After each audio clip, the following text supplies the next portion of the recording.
What's going on, everybody out there in Crucible land? My name is Andrew Wilson. Welcome to the Crucible tonight. Tonight's the first episode of the Inquisition, our own panel show. If Burns is going to bow out, fuck him. We'll take it over. You know, what's he going to do about it anyway, except whine and cry? So I'm going to bring our panelists out. We're going to jump right into it. We're going to start with April. You know her as Taftaj on Twitter. April, how you doing tonight? Doing good, Andrew. Looking forward to get into it. Why don't you give your channel a shout out? I am Taftaj on Twitter and YouTube and Twitch, and I talk about political things, and I'm sort of moderate, centristy. All right. Durka, how are you doing tonight? First time on the Crucible? Yeah, very well, thank you. I'm Durka, I'm a nobody, and I'm just getting into these debates now, so here I am. Nobody's my favorite type of somebody. Do you have any social media you'd like to shout out? I don't have any social media. Okay, it's probably smart. Mhm. Fabian Liberty, you know him. He's a longtime debater on the Crucible. He comes in and mixes it up all the time. It's nice to see him back. Fabian, why don't you take a minute, shout your channel out? Yes, so I am Scott from Fabian Liberty. We are anarchists of the right-wing variety, anarcho-capitalists. So I'm always here to stir the pot and piss off everybody.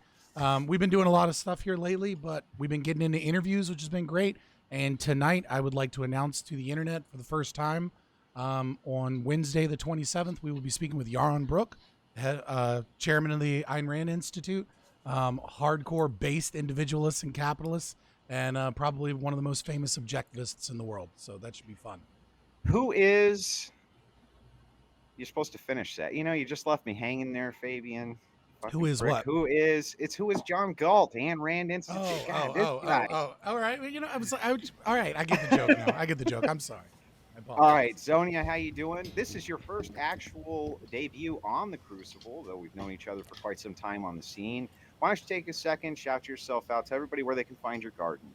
Hey, how's it going, everybody? Yes, this is my debut on the Crucible, though a lot of you Crucible folk already know me. I'm Zonia. My channel on Twitch is ZoniaDead, no underscore. And you can find my other socials there. They're linked off of the About page if you want to follow me. Me, I'm a gardener. That's all you really need to know about me. Thank you for having me on, Andrew. You're more than welcome. Kevin Ray Wilder. He's been on the Crucible before for a debate. He's from the manosphere. We thought he might be able to bring in some perspective, especially on one of our topics. Nice to see you here, Kevin. How are you tonight? I'm great. Thanks for having me. I'm part of the manosphere, but I focus mostly on self-improvement, self-development. I actually have just as many enemies within the manosphere as I do friends. I'm kind of a polarizing figure within there. So, but yeah. Already getting great comments, as you guys can see. All right, already getting great comments. Happy with how this is rolling. Okay, American Nacho, how are you, man? I'm doing well. How are you? Just living the dream. Why don't you take a second, shout your social media out as well. Yeah, American Nacho everywhere. You can find me. Probably shit posting on Twitter right now. My wife is pregnant, so I've taken a break from like doing too many panels and stuff like that. That's so what it is. you won't see me around too much. But if you see me talking anything political, it's probably going to be here. And then if you see me live on my channel, it's probably just going to be gaming, hanging out, stuff like that. So. Well, I think that we've got an interesting array of people here tonight. We're going to dive right into it. Before we do, just a few rules, because we all need rules. One, if you type on your keyboard while you're not muted, you're going to piss everybody off, me especially. It's a pet peeve of mine. Second, I expect you guys to adhere to the moderator. If I say something, adhere to what it is. I'm not going to mute anybody's mics because that's kind of bitch shit. I'd rather just kick you off the panel, right? That's way easier. And then third, I see on all these panels, all these people raising their hands like they're little kids. You know what I mean? Like they have to go to the bathroom. They're like, you don't have to do that. You're adults, right? If you need to yell at each other, then you need to yell at each other a little bit. It's okay. Okay. So we're not going to do any of that bullshit. What I am going to do is I'm going to go around starting on the first topic from the top left of the panel going right, and try to keep the intros very brief. With what your position is on this, and then we'll dive right into the actual panel itself. So we're going to start with the third proposition first, which is, was AOC sexually harassed by Alex Stein? That has gone mega viral. She made a video about it herself. I thought it was hilarious myself, but not for me to judge. That's for for the panelists. Taftaj, we'll start with you. Yeah, I mean, it's making unwarranted or unwanted sexual remarks at someone. I think that broadly falls under the purview of sexual harassment. I think it's important that we make sure that that boundary around sexual harassment is clear, and so we're not calling it like sexual assault, right, or going beyond the boundary.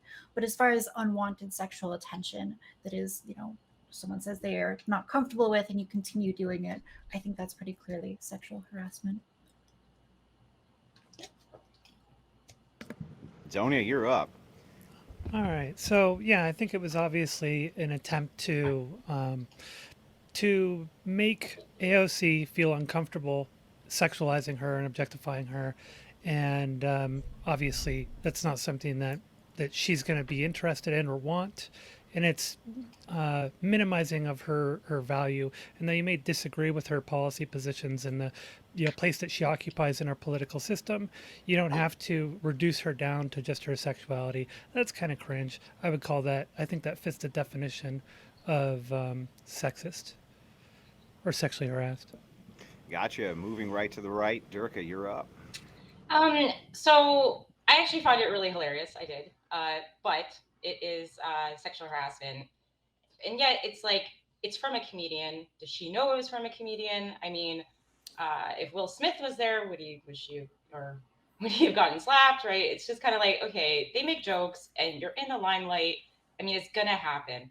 It's not workplace harassment per se. But I wonder what you guys think about that in terms of being a political figure. And then, so you're always in the limelight. Is that work all the time? So would that be workplace harassment?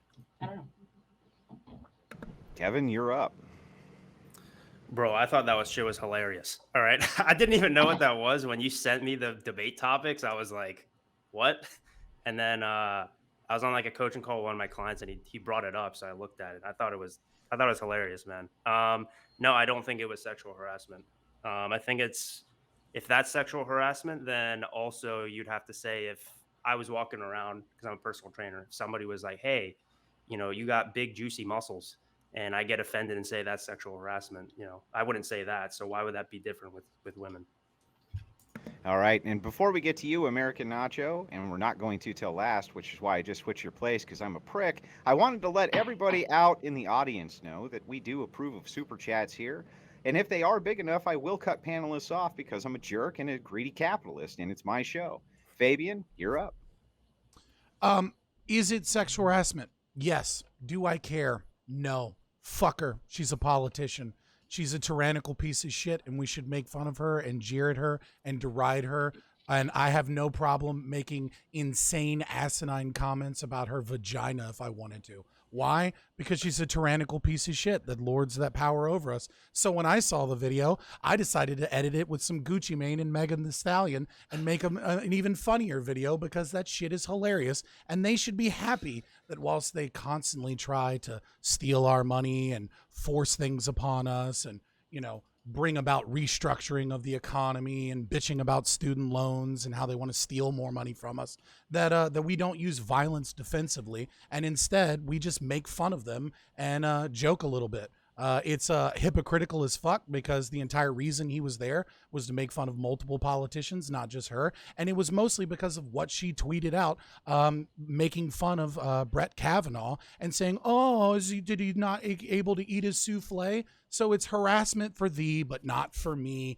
Also, for the record, I'm going to steal shit from you. I'm going to push policies to drive this country into the dirt because I'm a tyrannical piece of shit. So be happy that the only thing I'm doing is making fun of the fact that you got a nice ass. As a matter of fact, it's like one of the least offensive forms of harassment I could do, because I could just talk about how you're a piece of shit and you're irresponsible with your money. And maybe if you weren't spending and wasting so much goddamn money on your boyfriend, you could pay off your student loans, you dumb bitch. And thank you for that brilliant monologue, Fabian. We appreciate it. And American Nacho, maybe I should have saved Fabian for last, but go ahead, buddy. I actually would agree with you on that, only because I think my take is somewhere right in the middle between maybe Kevin and Fabian. I agree with Fabian's take there because I think it's fucking hilarious. But was it sexual harassment? No. Was it cringe? Yeah. Is it a very like Christian thing to do? Even though I know he's not a Christian, but like a lot of right wingers would say, like maybe this isn't the appropriate thing to do to a woman. You know, you wouldn't want someone talking to your daughter. You wouldn't want someone talking to your wife that way. So it wasn't really. It's not really cool. But in the context of like who Alex Stein is, I think it's perfectly fine. It'd be like, you know, I mean, if you were at a comedy show and a comedian was like making a stupid joke and doing crowd work, and they said like, you know, something about your, you know, breasts or something like that, is it like appropriate? Will every man be like the same if it's their wife or whatever? No, but you know, was it sexual harassment? I don't think so. All right, guys, the panel is open. Kevin, we might want to start with you and maybe Fabian. I already got the positions of the leftists on the panel, but the floor is open for a crossfire section. This section will last roughly 45 to 50 minutes. Floor is open, guys. I think if you are a right winger or someone who cares about virtue to any extent, I don't think that you can like reasonably defend this kind of behavior for some of the same reasons that like American Nacho is bringing up. Like, I don't think you should be comfortable with someone acting this way towards your daughter or your wife. And that probably indicates there's something like not okay with it.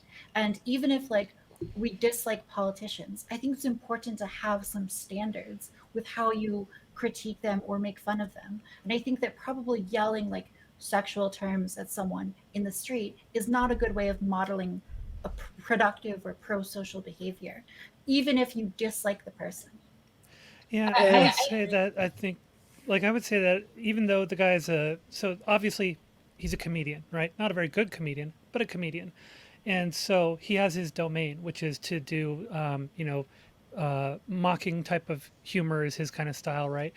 And you can critique public officials, people that you vote for that are supposed to represent you and such. So I think it's fine within his domain, but we still have to call it what it is. It is sexual harassment, even though it may be comedy.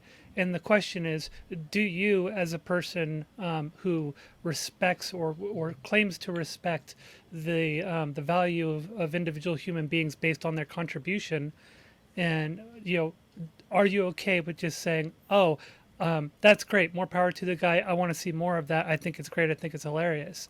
Like, I respect your position, Scott, like I understand where you're coming from, but where do your values lie? Where do you place value in humanity and human beings and their contribution to society? My values certainly don't lie in thinking that politicians are anything other than pieces of shit. Well, I already know Deserve that all about you. mockery and derision, right? You know what I mean? Like, she's a politician. She's a fucking politician. Like, Yeah, we this is used the to problem with pull these. No, really, honestly. To do anything, even like destroy No, honestly, society. like these are tyrannical pieces of shit. Male-female We used to take these people, drag them out of their houses, cover them in boiling oil, and then throw feathers at them, and I then know tell it's them not good. stop doing Yeah. what It's not a you're good doing. way to run society. I mean, You can't like So you have It was, to you know what it evolve was? It was beyond that. fucking based. Why don't you tear Hang her on, apart Fabian. based Let him respond. Let him respond. Go ahead. Well, no, I'm just saying, like I don't give a fuck. She's a public figure, and it's not like she's a public figure because she is a fucking great author or something, right? She's a public figure for being a politician, and the idea that she wants to get so up in arms and pissy about something that literally was just showing her own hypocrisy, because the day before she was making fun of Brett Kavanaugh and his family having to run out of the back end of a restaurant because protesters were coming after him while he was eating. It's perfect. It's perfect fucking comedy, because it shows how she's nothing but a fucking hypocrite and that she doesn't have those values. That being said, Taftaj, you're absolutely correct.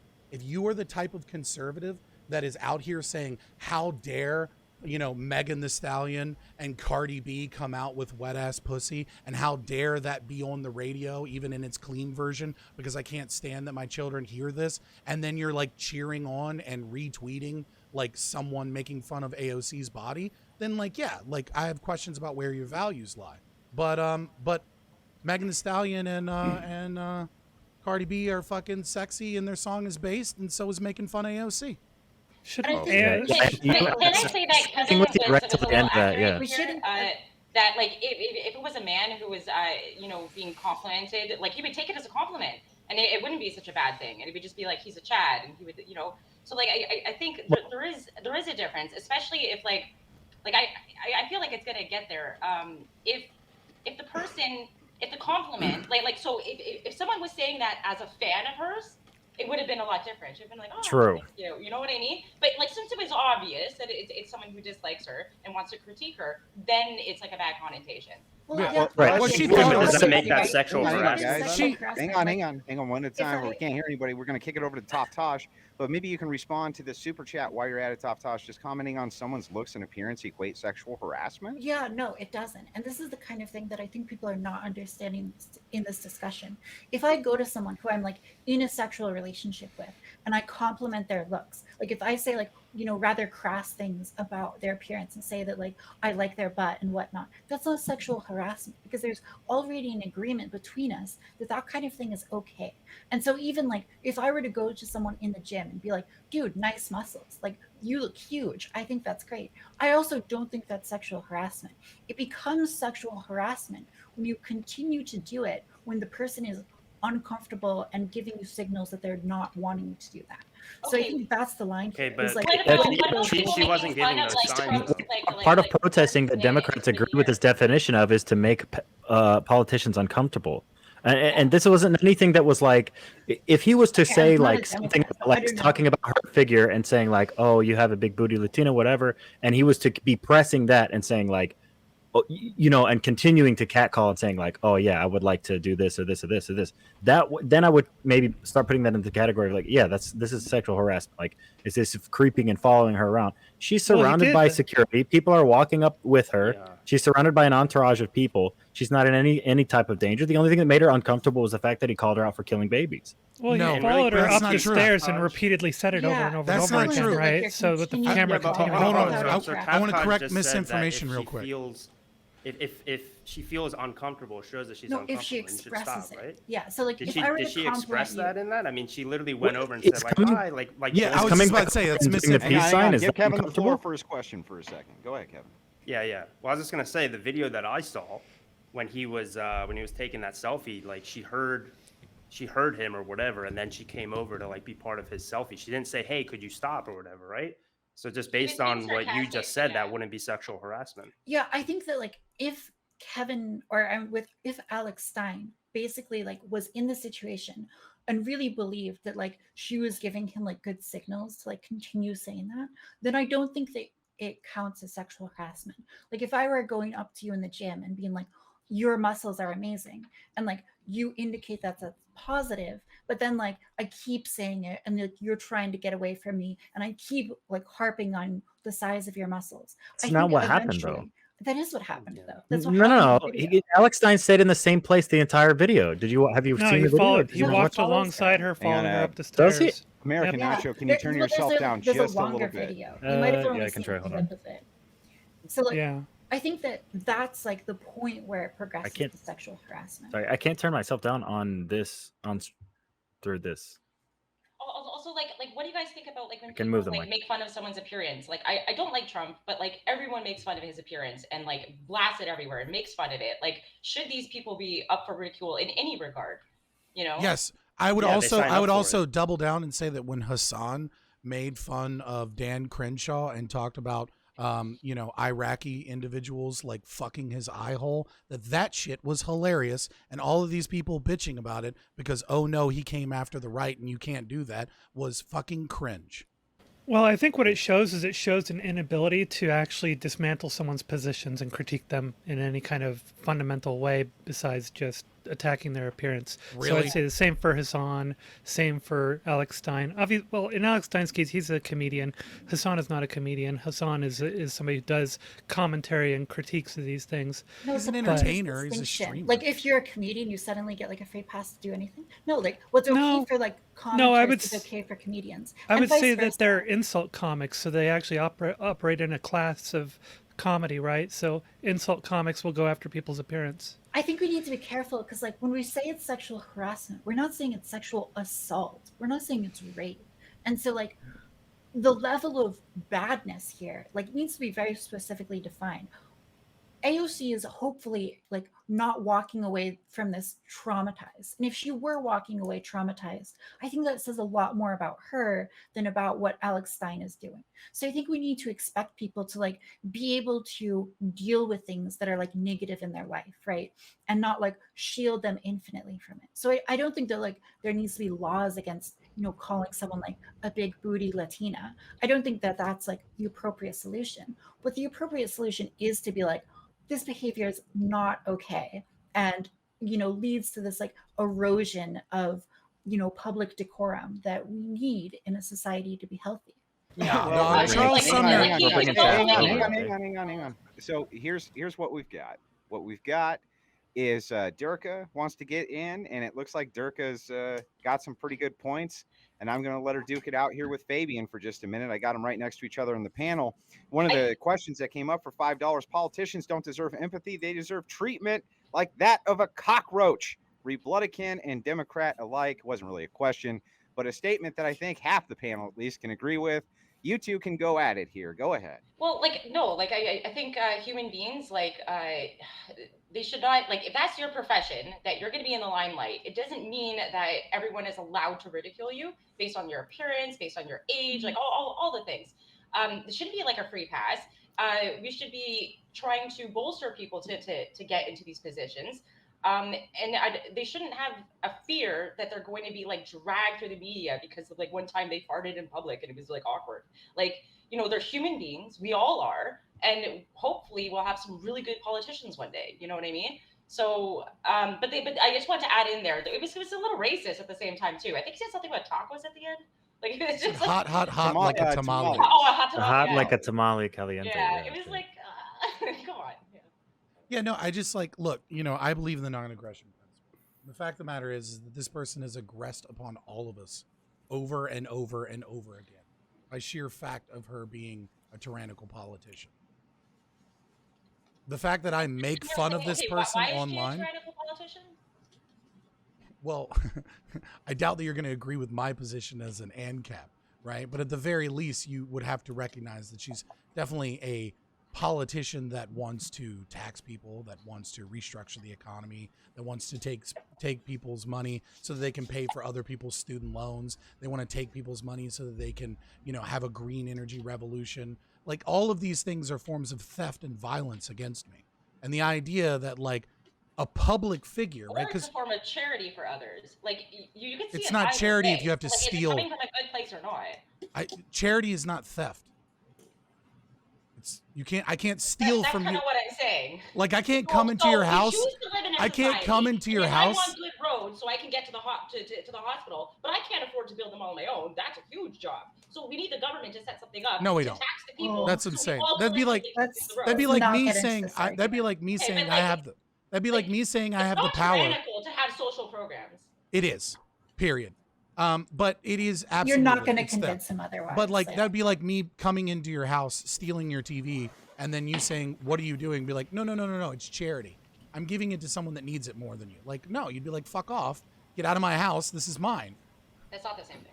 It is the same thing. You're not being very. What if I was legitimately giving it to someone that needed it more than you? We're gonna turn Yeah, into I know a it. whole Yeah, ANCAP I don't want debate to of debate like. Yeah, no, libertarians. she's a Let's fucking get back on politician. She's a topic. snake and a thief. Fuck Well, her. I think the so- problem- Really, really hang quickly, on, could I- hang on. Yeah, we'll turn the floor over. Thing is that before you say we're going off topic, recognize that this is the prism and worldview from which Scott sees the world. So it is pertinent to the True. topic. Does that mean that we let it go on forever? No. But does it mean that we should grant him his worldview? Yes. One of the harshest thing about leftist panels is that they're such fucking assholes. They won't ever let you run anything through your own worldview. That's not going to happen here. So the panel's shut back up. open. Go Well, ahead. he's Can I already say run. something He's really already quick? run through his Arguments worldview and made for it you clear, based on so your we're own good. worldview. I think American Nacho and I are the only ones that don't think it was sexual harassment, right? Yeah, Because maybe. Scott said it was sexual harassment. Basically, who It was cares because he's a justified. politician, which, yeah. But I actually don't think it was sexual harassment at all. I think it's important that we make a distinction between being rude and socially uncalibrated versus sexual harassment. So I think that this is more on that side, is rude and uncalibrated. I don't think it was sexual harassment. Can I ask a question about that? Of course. if you are rude and uncalibrated in a sexual way, what would you use to describe that? It's still just being rude and uncalibrated because again, the way if you take it as a sexual thing, then that's fine. But I would consider it sexual harassment if there's some sort of threat of some kind of sexual aggression following that.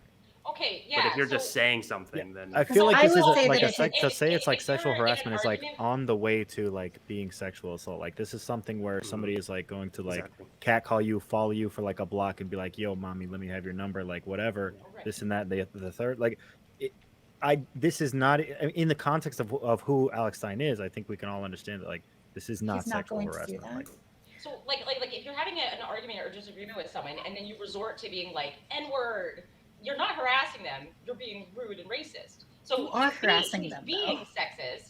Well, I watched the clip that was shorter, by the way. Like was mentioned here. So for how long did he follow her? Because I think it actually has. Not too long. I don't know. yeah, because from my understanding of the video, like I said, maybe there was a different clip or something, but from what I saw, he almost never moved. Like he walks, like takes That's what I one saw, step or too. 2 steps up the stairs, but he's not even going in her direction necessarily. He's just keeping the camera on Also, her, she and he didn't moves, say- and then she leaves, and then comes back to him.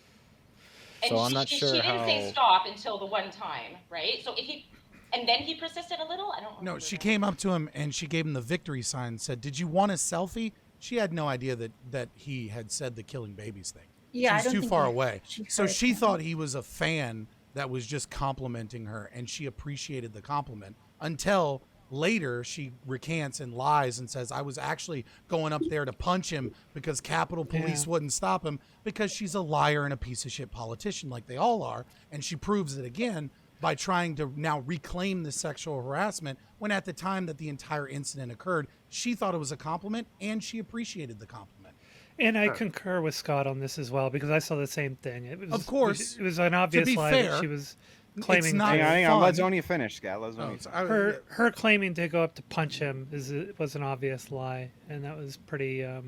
Like if you've watched the full video, you can tell whether or not like the disagreeing on whether or not it's sexual harassment. I guess it's something that we could break down a little bit, but even Scott agrees that it's sexual harassment, right? And Scott is the one. Well, first of all, I'm going to kind of defer to Scott here because I watched the original video and then I watched Scott's edit of it. Scott, you spent a lot more time looking at the video than I did. Was he following her? Video.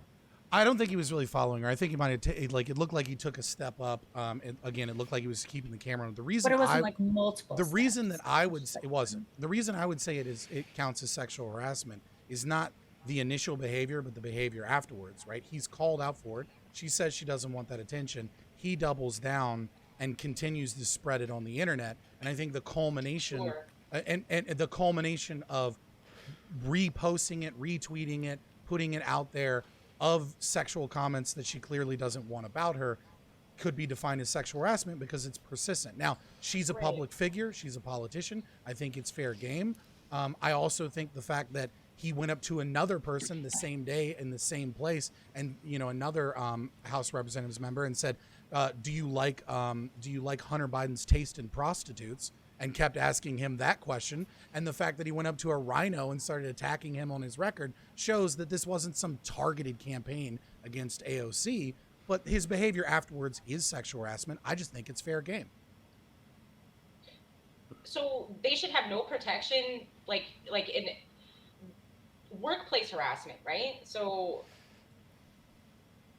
like, how are you didn't say expected to do your He job? doesn't work If- with her. This isn't. Wait, No, what? Yeah. I know he doesn't work with her, but she's in the public eye. That's part of her actual like real estate for like where she works. No. Mm-hmm. Not I with mean, I you think there. that if you're Well, a public before- person, you do just need to like have the ability to ignore things like this, Yeah. right? Because we can't shield politicians from like all criticism, and to try to do that would cause government to break down. You So, have like, to literally violate the First Amendment. Like it's Yeah. the right of people to be able to address politicians. So politicians we need to be Especially able in to like public. make fun of them and like make them uncomfortable. That we can't make it a law against that.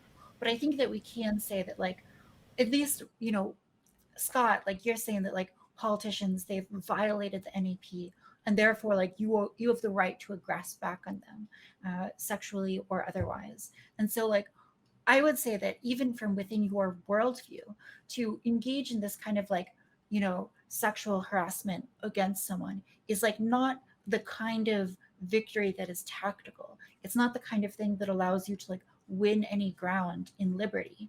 It is just kind of like, it's like you're a petulant child. Yeah. And you're flailing your fists. I disagree. If anything, it's almost a Pyrrhic victory, right? No, at best. Yeah, exactly. I disagree because I think Someone's that been playing too much Rome Total War, right? A little bit of Pyrrhic victory there. Not yet.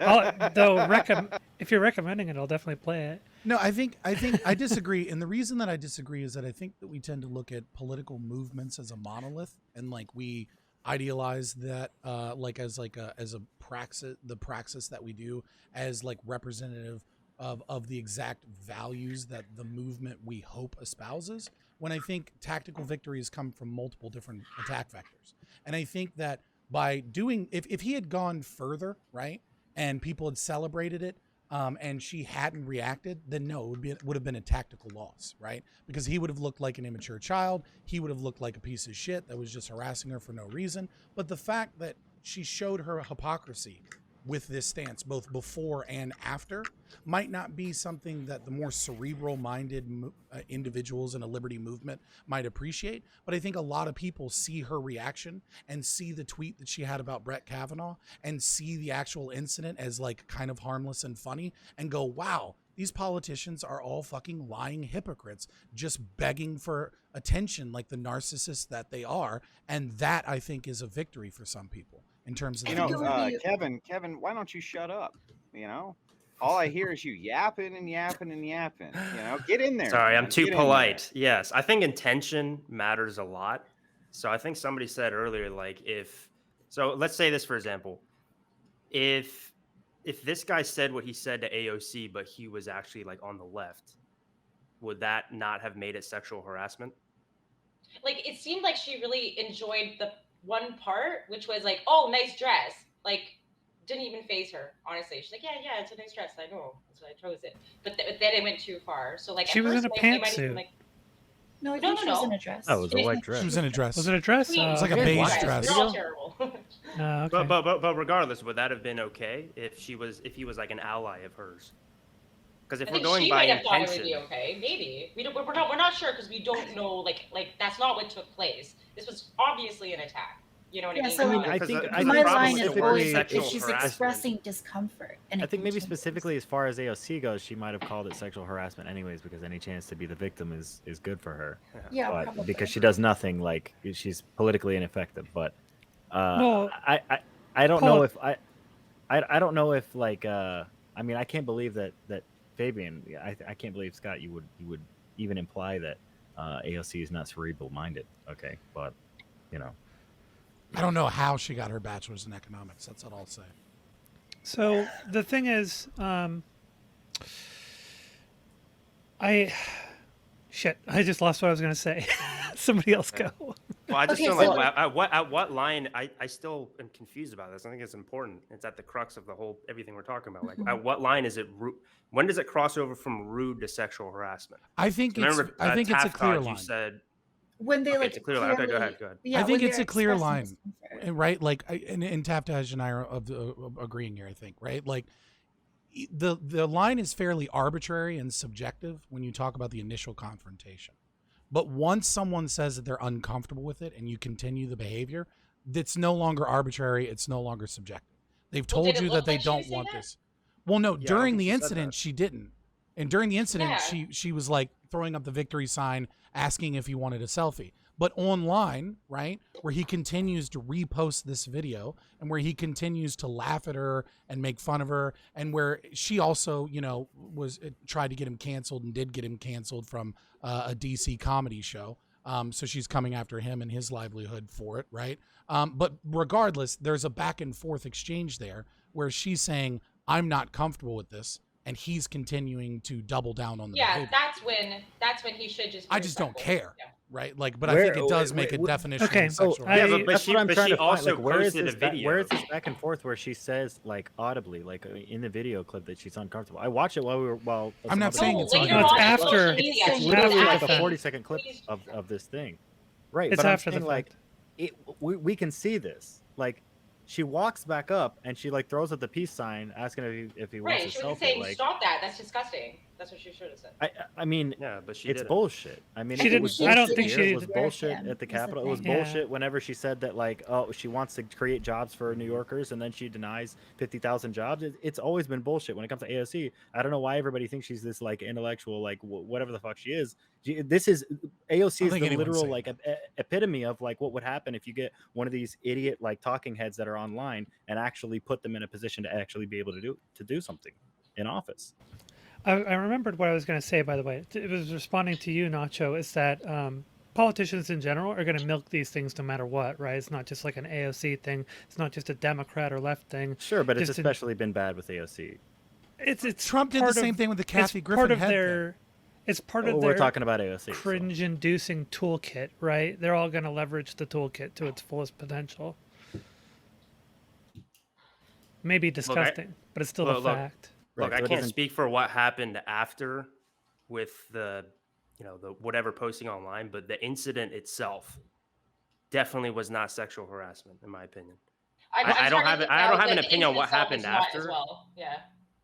I mean, based that on again? based on the additional information I've gotten, I would agree with you on that. It's after the fact. I'm definitely more in line with what Scott was saying about it. But didn't she also post a video though, being like, this guy to my right, he called me like big booty hoe or whatever, and Yeah. then you could see the guy like waving I in the haven't- background. I haven't It seen was that one. hilarious. I haven't seen that one. So, And- but, and no, when but I couldn't you watched- make when- the argument then that if she posted that, and then he just kind of retaliated to that? Okay, but that wouldn't be You know what I mean? slander. That would have been truth. He just did this. It's a retaliation that would be actually pretty. That's very understandable. Yeah. Yeah. Why wouldn't she be allowed to if he posted something? You'd be like, I'm gonna do mine too. Absolutely. No. allowed to. So I'm saying Is it if he, working on your end? because what Scott was saying a while ago was the sexual harassment happened afterward, right? Where he just kept like posting Oh, all a this bunch stuff. of people are saying No, that. but hers Um, wouldn't be harassment at that point. She would be defending herself just and seeing been we were like, getting Yeah, banned or so something, he's 'cause it's perfect on defending my end. himself against what she just posted. no, because she only Unless he posted was it spreading because it it was around after what before he that. did. So I'm sorry if you come up and you punch me and then I punch you back. You're like, see, you're hitting me. Yeah, I too. don't know what It's to tell like, you guys. no, It's perfect on just- my end. It's just You know, Twitch has I been- I don't myself. agree. fucking that with he us posted with it our in the first bandwidth. place. I don't think it was sexual harassment. I thought it was just rude and uncalibrated. Yeah, it's So not unless it's not illegal Yeah, to, but her videotape. saying the truth. She's- this guy she's- just said that. That's not harassment. She's That's just what he did. responding. She's responding in kind to what she perceived was going on, right? Mhm. So Yeah. So was he starting to spread all that in response to what she posted, or did he just immediately start being like, let's spread this everywhere? that I'm not sure of because I never saw her video. I just saw his video. Yeah, her And Her videos Scott's are side super- of her it. video is arguably funnier.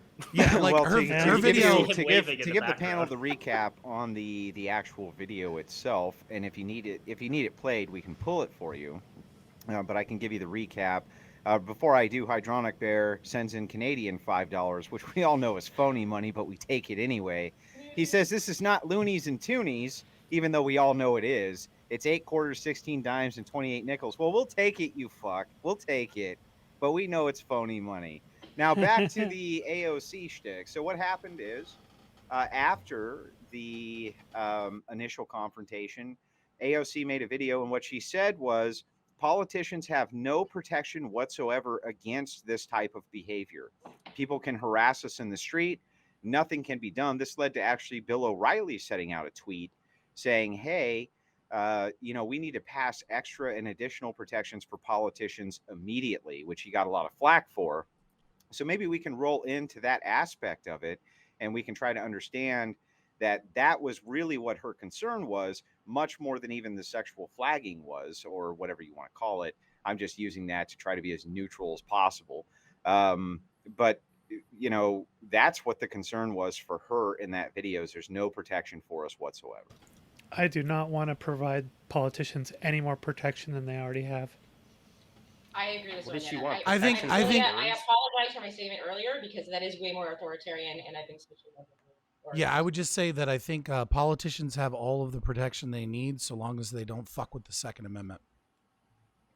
It's impossible to legislate this kind of thing as well. Like, how would you possibly, make some ruling that says you're not allowed to sexually harass politicians and then apply that fairly? Because, it's obvious just from this panel, lots of people have different, disagreements about where exactly the line is when something becomes sexual harassment.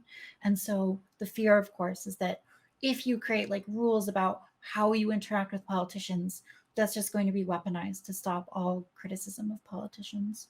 And by the I don't way, disagree what with made the Scott when he video very says- funny, her response video, was that as she turned the camera, Alex Stein was sitting there in a salmon-colored shirt waving at her, right? So, now the little bias from the moderator here, I thought that was just fucking hilarious. Now, I know That's Alex hilarious. Stein.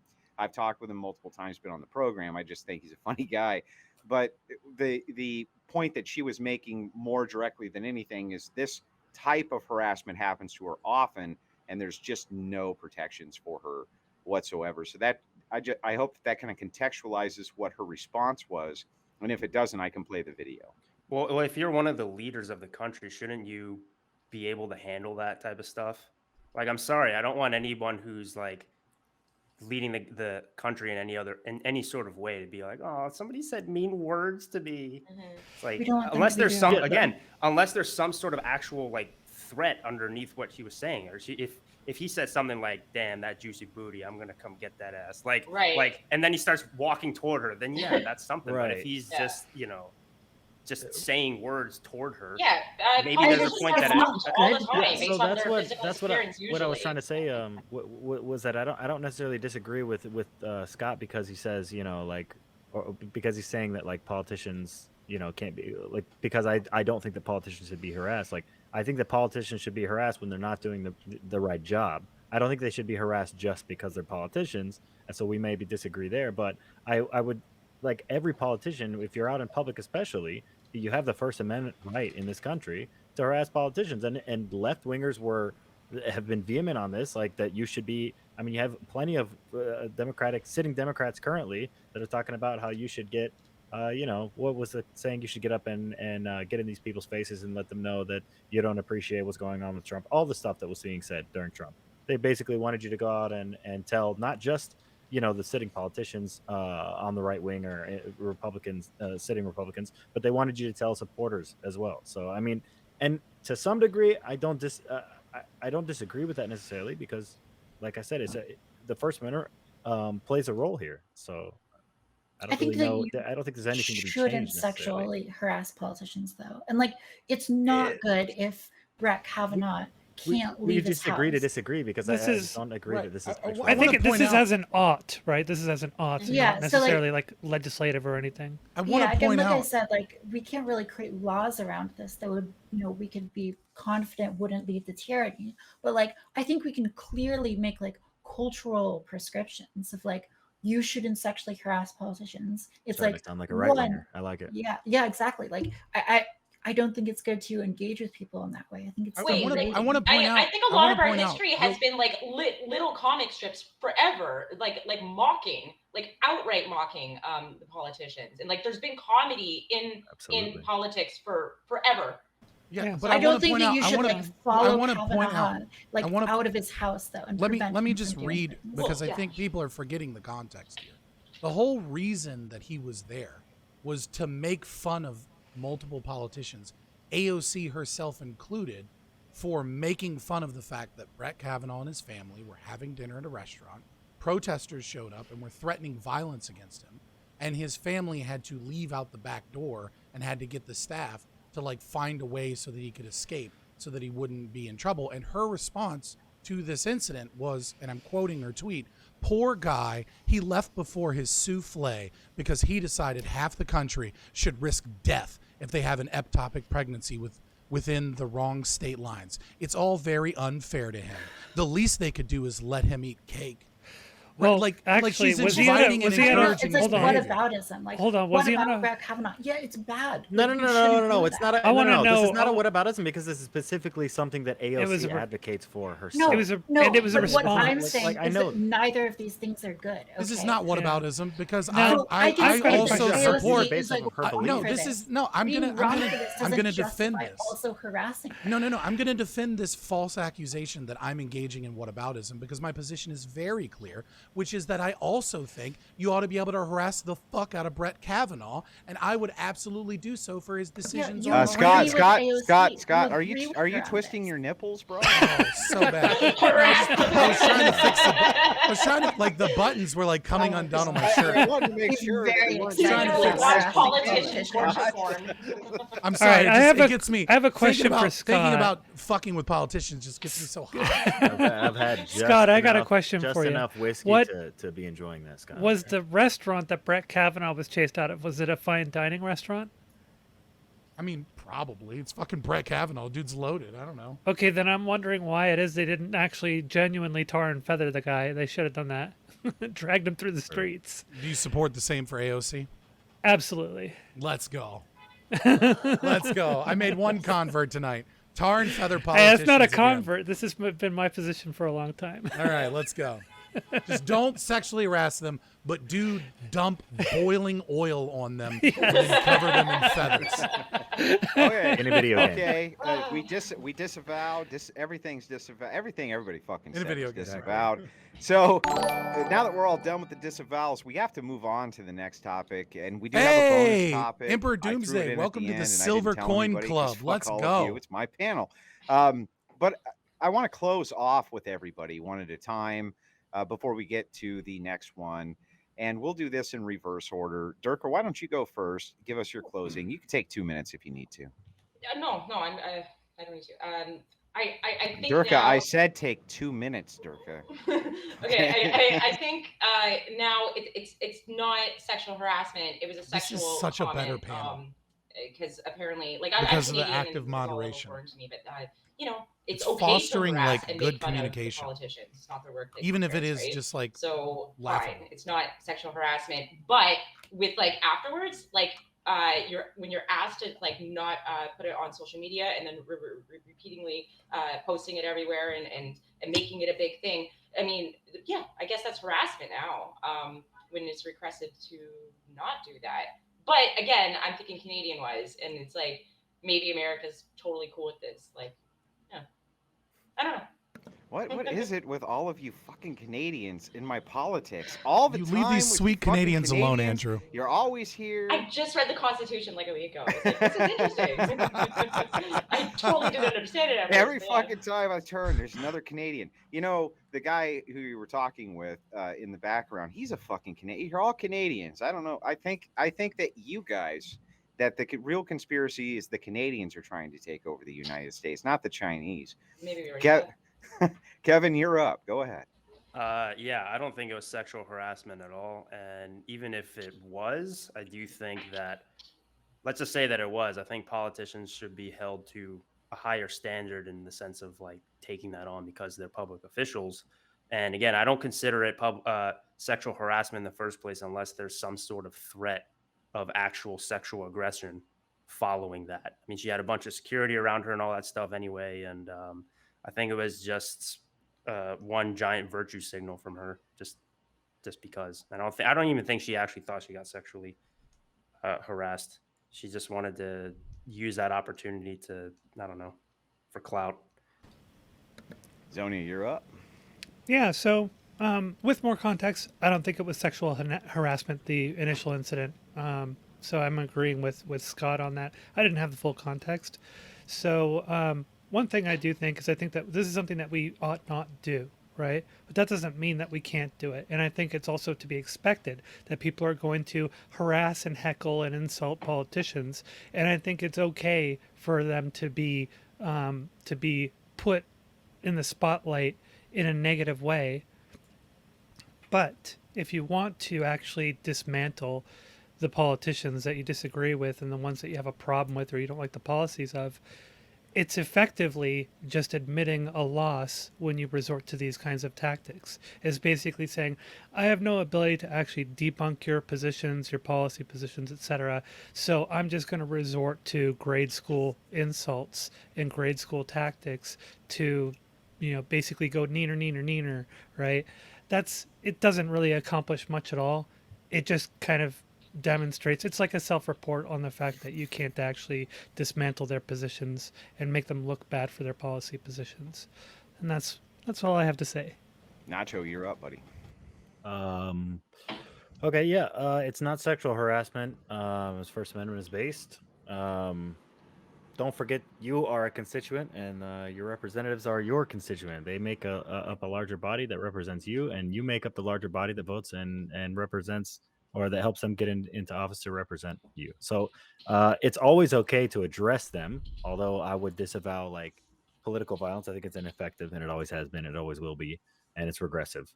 I don't think anybody has to do anything to make AOC, or to help AOC look more inept than she already is. She has been probably one of the most ineffective politicians that we've had, probably, I think, in my lifetime that I've ever seen. And then just maybe one more to correct Zonia. Scott did say it was sexual harassment, so I'll take credit along with Kevin in regards to like the I said the conversion initial of incident Zonia and some other people. Okay, so No. I'll take credit for that. No, I said the initial incident. I am agreeing with Scott on it. Yeah.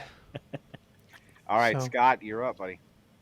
Yeah, I think like Zonia and I in agreement here that the initial incident isn't necessarily sexual harassment. The continued attacks and jides on her based off of her secondary sexual characteristics is definitionally sexual harassment. That being said, I'm totally okay with it. She's a politician. She's a tyrannical piece of shit, and she should be happy that people have not resorted to defensive forms of violence against her, as opposed to simply mocking and jeering her as a means of showing her own hypocrisy, which she did so beautifully. But the thing that I find the most offensive is that no one considered the fact that Alex Stein may have been serious. That our chica in chief, our big booty Latinx hero, Alexandria Ocasio-Cortez, is a big booty Latina, and we love her for that very fact. Taftaj. Yeah, so in the video, he's yelling things at her. She obviously doesn't hear him talking about her killing babies. She asks for a selfie, comes back.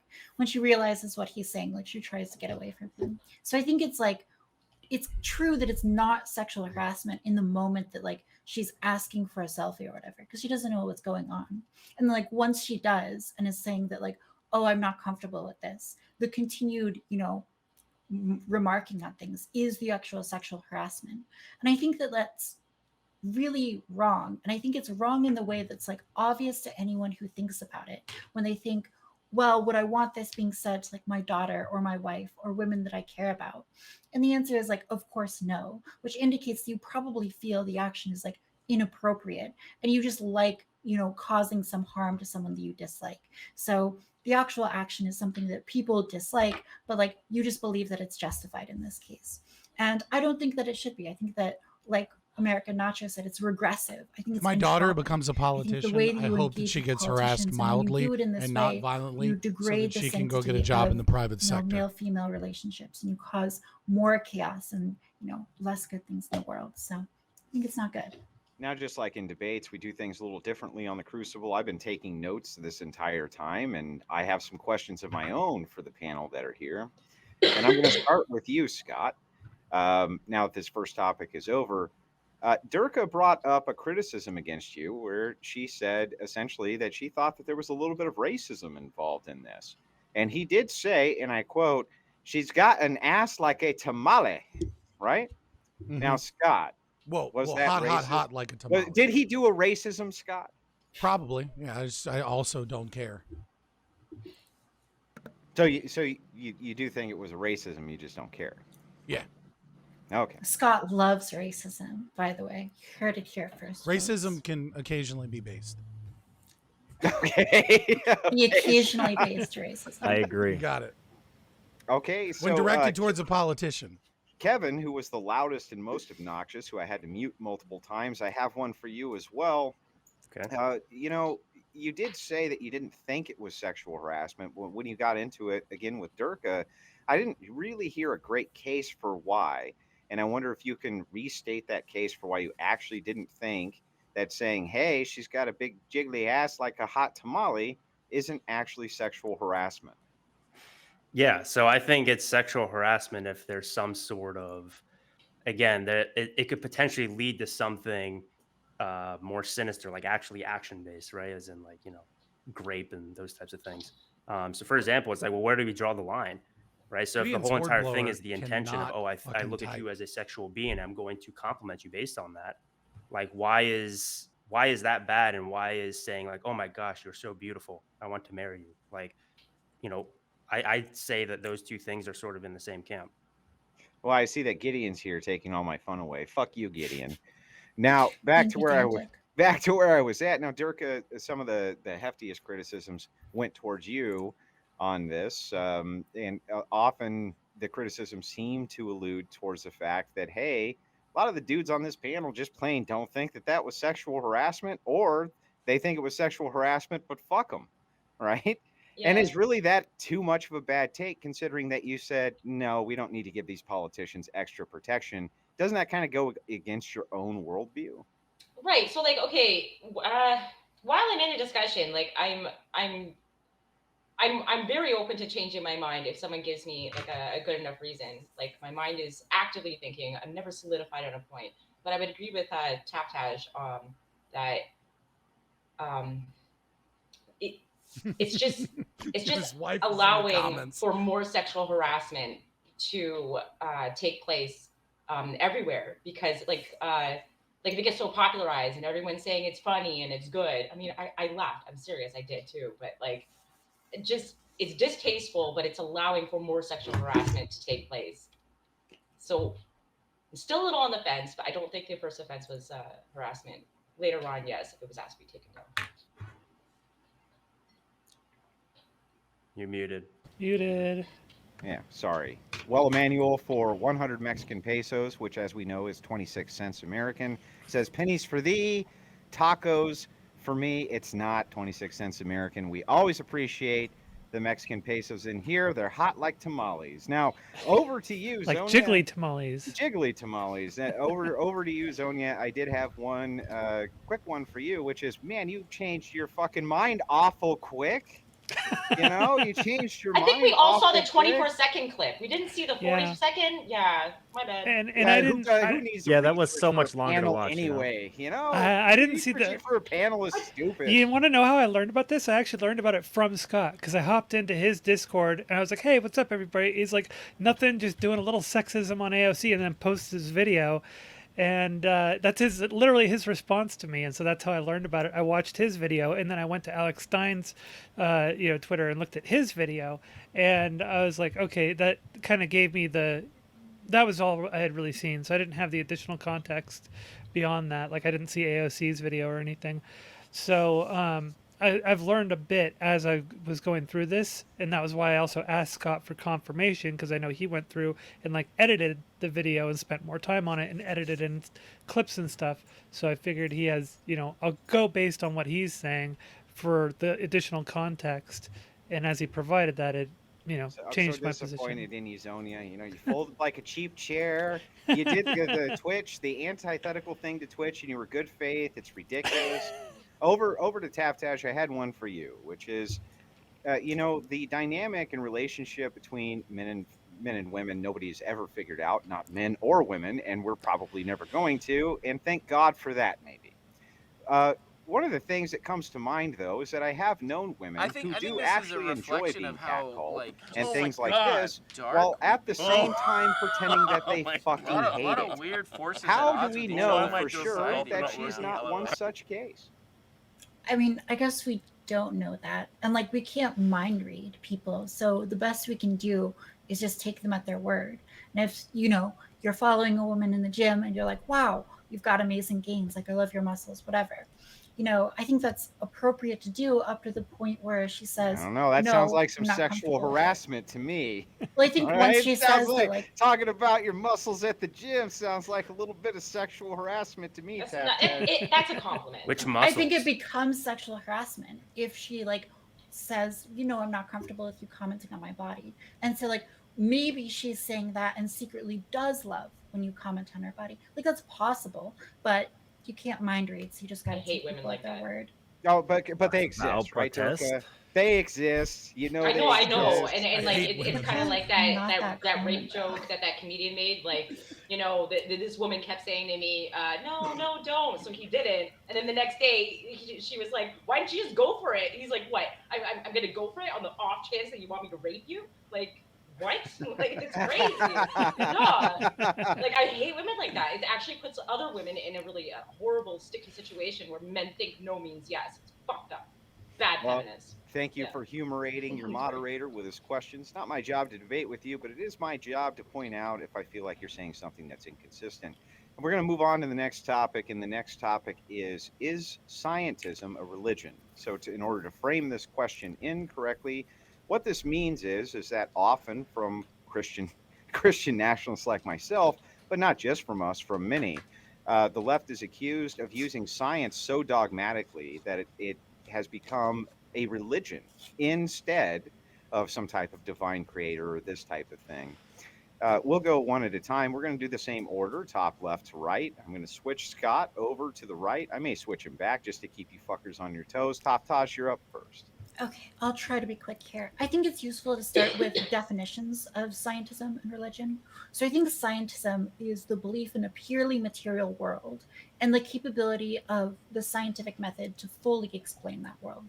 And I think religion is the belief in some supernatural force or entity worthy of worship. So I don't think that under this view, scientism counts as a religion. I think when people say that scientism is a religion, what they mean is two things. First, that scientism makes metaphysical claims about the world which are not supported by the scientific method, namely that the world is purely material. And science cannot prove or disprove the existence of the supernatural, simply due to the fact that, it is a natural science. It only observes what's natural.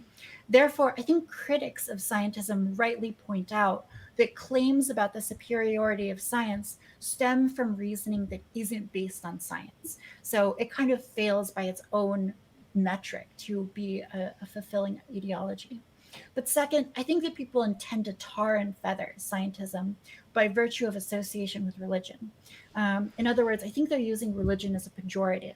And I don't think that that's good, because I don't think that religion is necessarily bad or good. So the question, is scientism religion? Well, I think that it's okay if something's a religion. The problem is actually that it makes these claims about the material world that are probably spiritually destructive, but also don't live up to their own ideals. So I think if we critique scientism, it should be on that basis and not on the basis that it's a religion. So that's all. Scott, I'm not skipping you. You are second in line. Go ahead. Yeah, wow, I would agree with pretty much most of what Taftaj said. The only thing I wanted to do is expand upon these definitions a little bit and explain why I kind of think scientism is a religion, but not technically. And so I like to use Stackhouse's definition, which is, quote, a comprehensive worldview or metaphysical moral vision that is accepted as binding because it is held to be in itself basically true and just, even if all dimensions of it cannot be either fully confirmed or refuted. And so I think the reason I like this definition a little better is because our definition of a religion often requires, in this Durkheimian perspective, a church and a place of worship and like all of the things that the older religions kind of had, and doesn't really get the principal element of what a religion is. Now, scientism by itself, unless you're talking about objectivists, right, that are A is A, existence is existence, right, they're not really making a metaphysical moral claim about the nature of reality. And so those failures, while fair and true when talking about scientism, I don't think capture the real thing that people are talking about. I don't think people are talking about scientism. What I think they're actually talking about is individuals that have been swept up by woke ideology, individuals that have been swept up by the state, individuals that worship the state, worship the experts, and worship the kind of like woke identitarian political ideologies and treat those very much like a religion and meet Stackhouse's definition of a religion deeply. And they use scientism or science as a shield.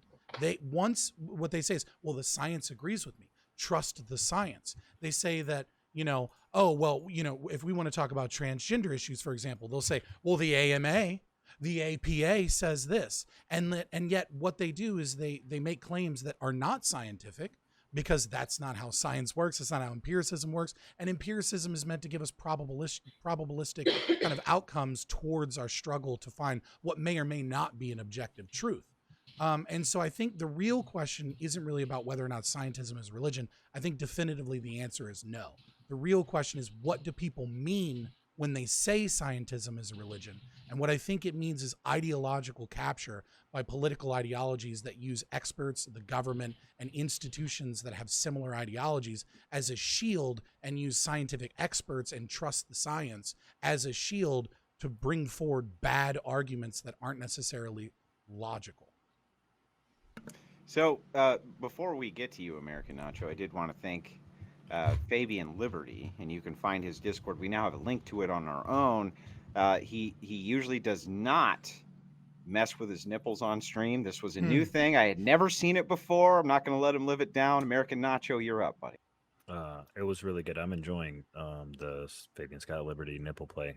That's really enjoyable for me tonight. I find it offensive. I learned it when I brought my kids to Inappropriate, Pride. degenerate behavior. Brought my kids to Pride, and I knew nothing about it. I've had just enough whiskey tonight, so it's really hitting the spot, if you know what I mean. You're going to hell. You're going to hell for that. You know. I know. That, right? I need to repent. Yeah, okay. Sunday's coming up, so. As far as my understanding of like scientism is it's just been touched on a little bit is like some sort of like exaggerated trust in scientists or in research and stuff like that. And I think honestly, I would take it a little bit it's tangential, but it's like I think a lot of this has to do with the fact that we have a large movement that's moving away from being religious, whether that's Christian or whatever the religions are. People are moving away from that, and as a result, you still desire those things. Like as a human, you desire to have a purpose and a goal in life, and you desire to worship something. You know what I mean? Some people use religion in that sense, and you desire that sense of community. You desire to be part of something bigger than yourself. And so, since we have a large like amount of people like moving towards being atheists, moving away from religion, this is replacing this. And whether it's science or whether it's ideologies, like was touched on, you have people that are treating this as like the scientists are never wrong. The same way they would say like, well, my politicians who believe in the ideas that I believe in are never wrong. When the reality is that most of science is theory, and we're still learning as we go. Everything is like a theory is just a fancy way to say like our best educated guess right now. Scientists were paid to research and to research the effects of like lead in our gasoline on the environment, and they were wrong about that. It killed I think the most people out of any invention in history. And then doctors were used to suggest smoking cigarettes in doctors' offices. So yeah, and we all know that is bad for you too. So major corporations. It was a great suggestion. It was a great suggestion, and it's helped me immensely in my life with stress and many other things. And yeah, so we're not going to bash the scientists on everything. American Nacho, Zonia, you're up. Yeah, I don't think that we can call scientism a religion because it's too loose. It doesn't have a strict enough like doctrine and set of rules and principles or leaders.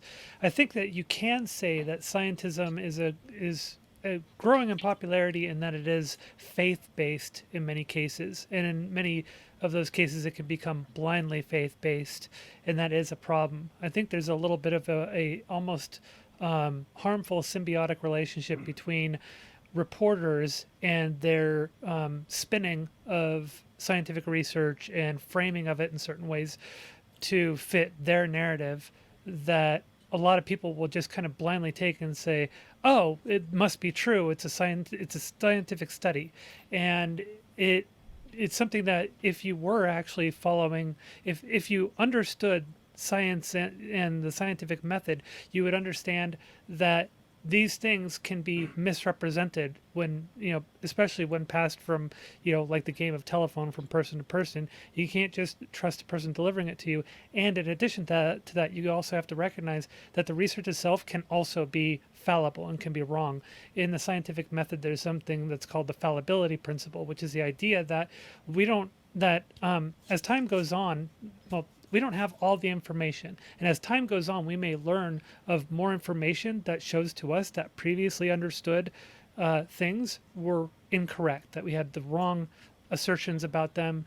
And our own understanding of things can be completely dismantled based on additional information that we learn later on as we find more ways to get more information, or as we test things more and study things more. So you have to be prepared to expect that it can be wrong. So the entire, idea of accepting the scientific method means also accepting that that scientific research can be wrong, and that you should be skeptical of these things, and you should be cautious about just blindly relying on them as fact. So and when I say there's a harmful symbiotic relationship between reporters and people who take what they say with, just as doctrine, so to speak, that's where you get into a faith-based kind of issue where people are just taking whatever fits the narrative and satisfies their own internally held biases. And that would be a faith-based issue, but it can't really fit the definition of a religion because of the lack of structure, the lack of actual groundwork doctrine to follow strictly, the lack of, spiritual leaders, etc. It's just too loose of a system to be called religion. I appreciate that, Zonia. Kevin, you're up. Yeah, so I think you can make anything, science included, a religion, because you can make anything dogmatic. And more specifically, religions typically have a highest value that most people call God, right? So if your highest value, for example, is seeking the truth by empirical means using this method of inquiry we call the scientific method, then absolutely, yeah, it can become a religion for sure. I think a second thing on top of that too is I think, especially if we're talking about can scientism become a religion, kind of what's implied within that is can we derive ethical conclusions just basically purely off of the scientific method? I think there probably are some people that do believe that, but I think one that commits the naturalistic fallacy, and I just think it's nonsensical. But yeah, I think you could even make like hedonism a religion, for example, right? If that's something that you're constantly chasing all the time, or you could even make, MySpace in the manosphere. A lot of guys literally make women their god, right? Because they will do everything. They'll revolve their entire lives and everything they do around just trying to get some pussy, So you can literally make women your god. And just like that, you can also make science your god too. If you become obsessed with just seeking the truth through empirical means, and that's the thing that matters the most to you, then yeah, you can definitely make it a religion for sure. Yeah, that's all I gotta say on that. All right, Gurka, you're up. So I think I'm just going to start off by reading the Merriam-Webster's definition of religion. A personal set or institutionalized system of religious attitudes, beliefs, and practices. 1, the service and worship of a god or supernatural. 2, commitment or devotion to religious faith or observance. So if someone takes science and then they, because kind of like what I think of religions is they just faith-based, pick a god and then just say it's true. So why couldn't someone just say, okay, well, science and the Hubble telescope is God, and like sure, you could make a religion kind of out of anything. So and I think I don't think people are doing that per se, like being so ridiculous about it, but they might be taking a lot, like kind of what everyone's saying, taking what some of the scientific research has shown as hard evidence and truth, and it will never change. But it's a very bad scientist who doesn't, at the end of their scientific paper, suggest that this is what we know up until now based on all this and this and this, and yet it may change in the future. All of the greatest ones had that, and it was key to adding on to what we know now. Every brilliant scientist looked back at everyone else's and tweaked theirs to come up with something more true, I guess. But we might not be there yet. I don't think we're at the end yet where we know everything. And if these people are actually thinking that we already know everything, that's very dangerous. Yes. And that could be construed as a religion. Okay, before we open up the floor, I just want to let everybody out in Crucible Land know it does help to go to these creators' channels, to like, share, subscribe to all of them. They're good sports. They're all coming on here to bring you good, valued entertainment. You can find all their links. We're going to have them all up under the chat. There's lots of people who like to watch these VODs on their way to work because they have the same color collar that I do, and we're fine with that too. Just try to make sure that you get over, like, sub, subscribe, do all that bullshit you're supposed to do for them. Anyway, back to the panel. The floor is open, guys. Go ahead. I want to Kevin, I think you said something right, where you can really worship anything. And there's a quote that I think is often attributed to G.K. Chesterton, though I'm not sure if he actually said it, but that if you believe in nothing, if you are this ultimate skeptic, then you end up believing in everything. And when you don't have anything to ground you as far as faith or metaphysics, you can end up chasing things like sex or wealth or fame or money or whatever, and often to like incredible detriment. And so I think there's like a real risk in kind of adopting a philosophical worldview which claims that there is no metaphysical existence outside of the natural world and the kind of pleasure that comes in with it. So I think that's like a very good critique of, scientism, and that it pretends to be kind of value neutral and yet, just ends up leading to this kind of destructive hedonic spiral.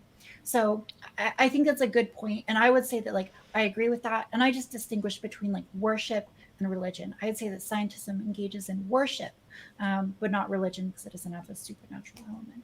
But I would say that it engages in sort of a dogmatic view of science is always true, and because part of the problem is that let's say that science is always true, which it isn't, by the way, but let's say that it is always true. That assumption alone, that dogmatic belief that it is always true, is where the problem is. That's where it becomes this faith-based thing, and that allows you to be misled by biased research, faulty research, misrepresentation of research, etc.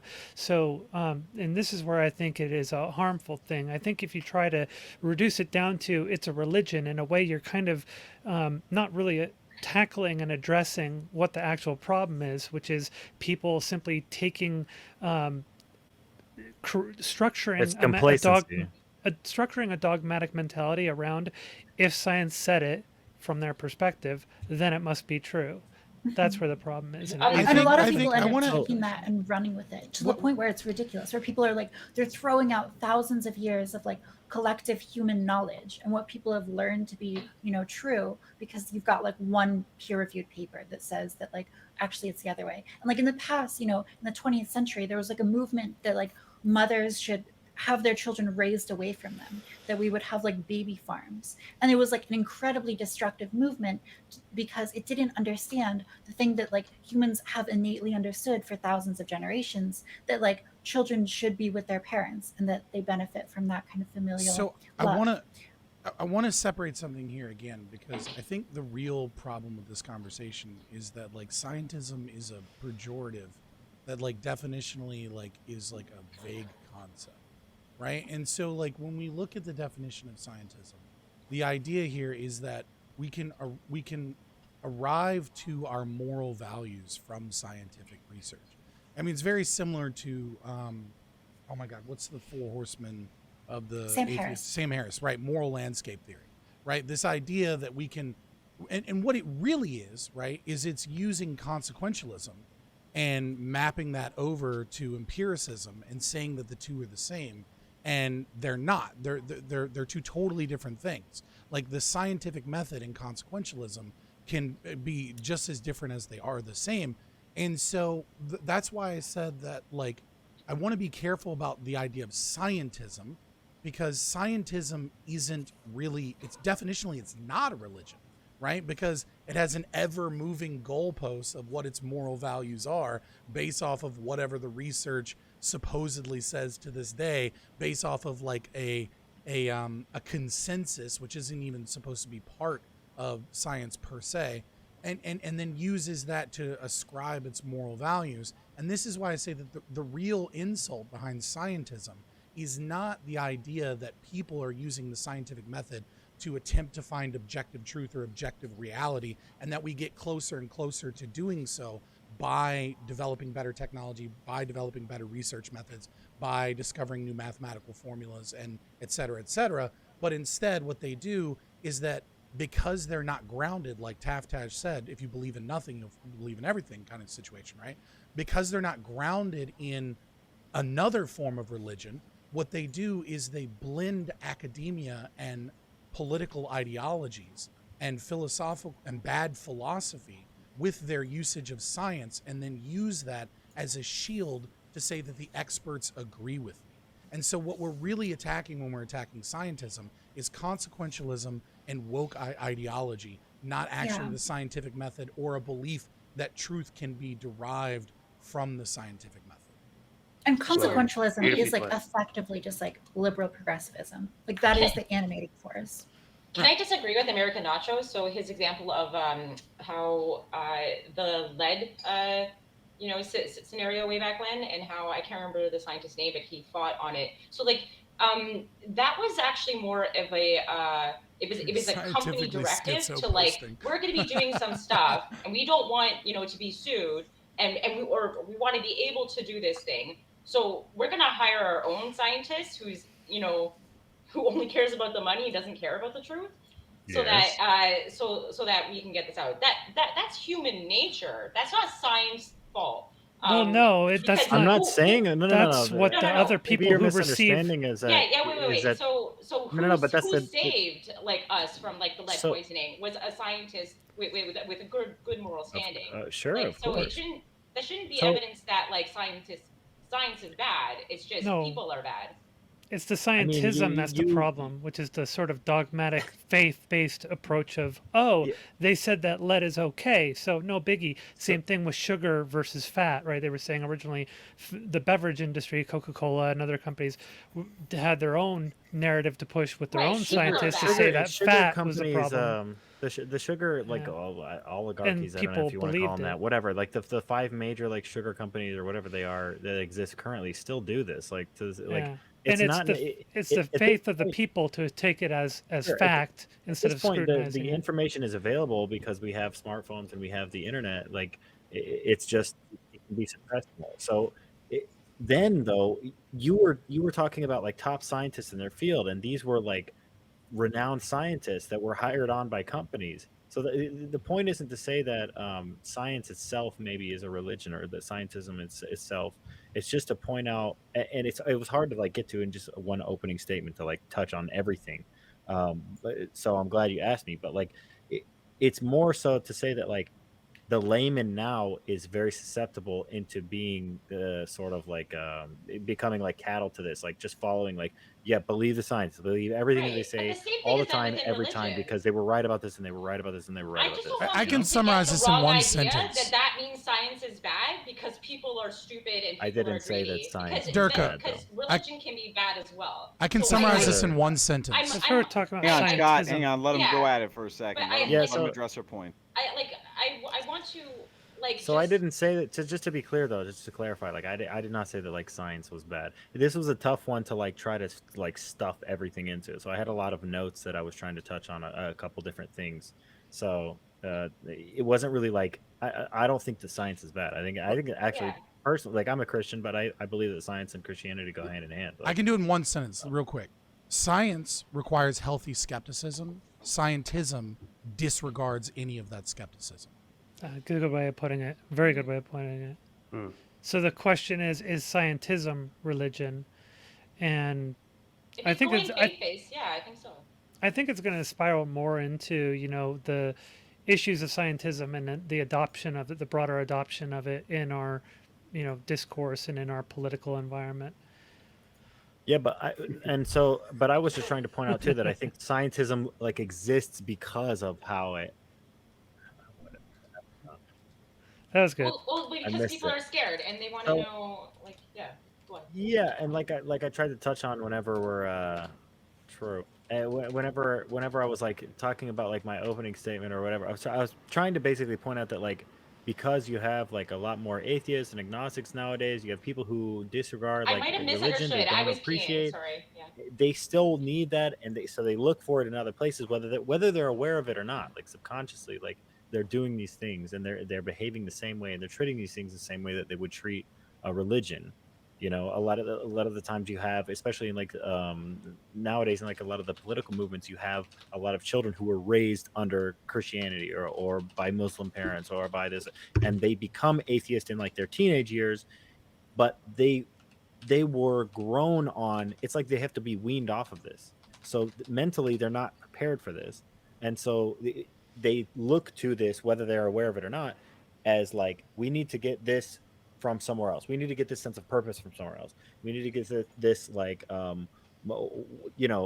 why am I here, like what do I do with myself, like who am I, like all this stuff, they need to find all this stuff wherever. They still crave those things, they still have this natural craving for this, and so it tends to show up in other places, and it's not necessarily just scientism. So I was just trying to point out that maybe like the layman is part of why scientism exists in the first place. Does that make sense?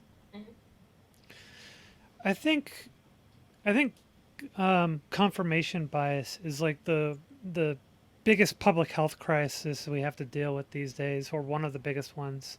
And it doesn't matter what your political leanings are. People grab a hold of whatever confirms their biases and fits their narratives, and they use it as a cudgel. So if it's science, they use it as a cudgel.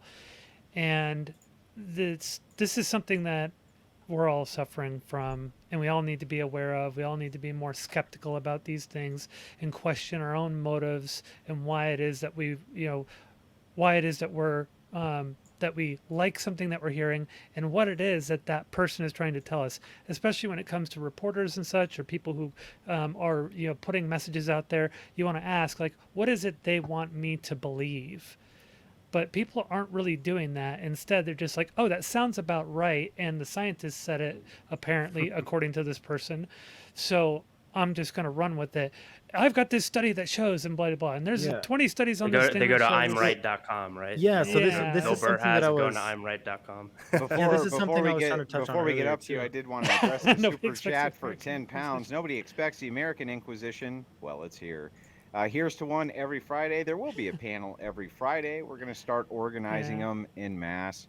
The topics will be ever shifting. But anyway, back to the panel.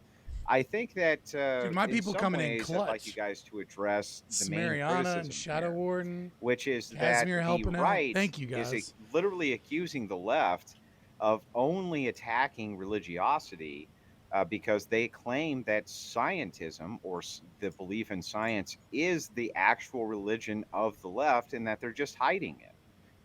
Is that a valid criticism? It's true that the left makes certain metaphysical claims that are as based in faith as the right does. So no one can escape this. If you're going to make philosophical and moral prescriptions, you are going to need some metaphysical grounding for that. So I think the right is effectively correct in saying that the criticism of religious beliefs on the basis that they make certain axiomatic assumptions is kind of nonsense. And people do that all across the political spectrum. So I think that equivalence is effective and true. Andrew, I think the answer to this think question is that the right is about 80 years behind in philosophy. And that's the real issue here, is that the right sees the left say trust the science and shove academic studies at them that are and couple that with these metaphysical claims and calls it scientism, because the right has not done its fucking due diligence in understanding Marcusianism, understanding critical theory, understanding the Frankfurt School, understanding the New Left, understanding neo-Marxist philosophy. And when you say enough buzzwords, they freak out and laugh at you. You because think that they're the so right doesn't understand? Wait, you Yes. think the right doesn't understand the Frankfurt School? Andrew, the people in the Crucible chat are not a good representation in terms of the right in general. Well, that's Okay? probably fair. They're a little bit more engaged with this than your typical righty, right? And what I So- mean to say is I think they use scientism as a kind of a filler word because they go, I have my religion and you have your religion because you're making metaphysical claims and you're throwing these scientific studies at me and like using Wait, empiricism as a I think means that's against me. right. Do you I think think- that the left actually understands? No, what you- no. I think Carl Jung was Okay, right when he so- said people don't have ideas; ideas have people. I think they're Okay, yeah, ideologically okay, captured. I agree. Yeah, all right. Yep. You start with Yeah, your we're on the same values page. and then you Emperor go from Doomsday, there. I thank you totally so believe in that. much. Does I anybody appreciate it. believe in like that you can get? Because I think this would. I think everybody's on agreement on this. But does anybody think you can get ethical conclusions, just exclusively from descriptive claims of reality, aka like the scientific method? I think the So- problem is that when you try to do that, you end up constructing a worldview that is essentially Yeah. like narcissistic and solipsistic. So like when Mhm. people say things they're like, well, I'm going to create a worldview like totally from scratch and based on science. What they end up doing is just like reconfirming their prior biases. And like if they want to believe something, they'll find the logical justification for it. And the real value, I think I would contend, in religion and in tradition is that it allows you to, in some sense, escape those biases because it forces you to adopt a worldview that has worked for people in your area for a very long time, even if you don't understand it.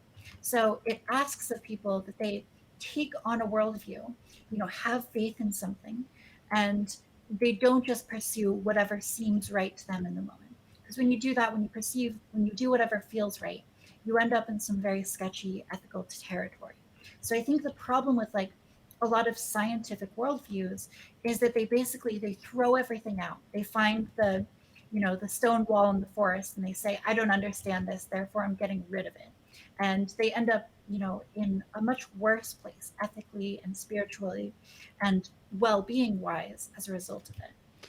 Yo, I why find did it- you I not? find people Hold on. use- Why did you not tell me this entire fucking time I was using my webcam mic over fucking StreamYards? We didn't notice. The Yes, audio, okay. people are Mic telling. seemed Someone fine. finally told me my audio quality was shit on your stream. Oh, okay. I think science would find it You hard gotta check- you gotta to check your find the DMs, line and Oh, choose speaking of where which, the line Dirka's is for- mic Oh, what? sounds like the room mic as opposed to the headset mic. You there? What did I do? No, that's something I just realized No, after. it's just, Hey, Scott yo, it's just said the it. wait, qua- I wait. think it's just the quality of the mic, to be honest. No. with you. I Sounds was very gonna say you can test it by I think Because using you it's your can- just the headset and trying 1920s the camera. microphone. It's- That's, No, hers doesn't Hello? normally sound like that. You could just hear the room is all, Yeah, so you this can hear is the the. same time with the other panel. When I hear It's myself using later, this- like I sound really good on Discord. It's Yeah, it's the same new. mic from the camera, which is the Moto Razor from. By like, the way, I saw that 2008. comment. Camera, saw I that? think Yeah. it's like 2005, so not 90. Is it earlier? Oof. Oh, I I was can't looking remember. at Best Buy and it works, and I don't care. I just But remember anyways, I had one. yeah, 'cause you it can was change super it in the cheap and I had audio to pay for my settings own if you phone. want. What- you can how, go how do into- I do that? You click on the little gear icon, and then on the left-hand side it'll say audio, and then you can select what your mic is. Hey yo. nice going, Streamyard's Sonia. Andrew's tutorial.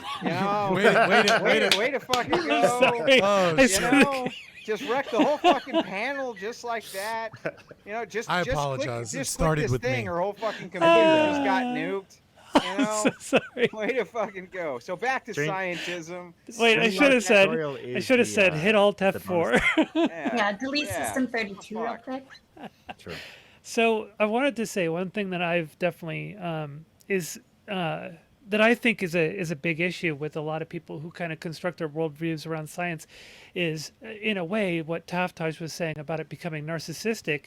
It becomes a way to not just throw out things you don't understand, but even worse, to excuse problematic behaviors, excuse biases, excuse hostile aggressions and beliefs and such. This is the kind of thing, like, for instance, a lot of race realists will try and do this kind of thing, right? And it's not just a thing that comes from race realists. I see this all across the spectrum of political belief when people start to justify their biases and their behaviors based on science and use science as a way to explain that it's okay for them to do these things or believe these things or act on them. And that, I think, is a major problem with constructing your world view around a dogmatic view of the experts said so, right? Right. Test. We good?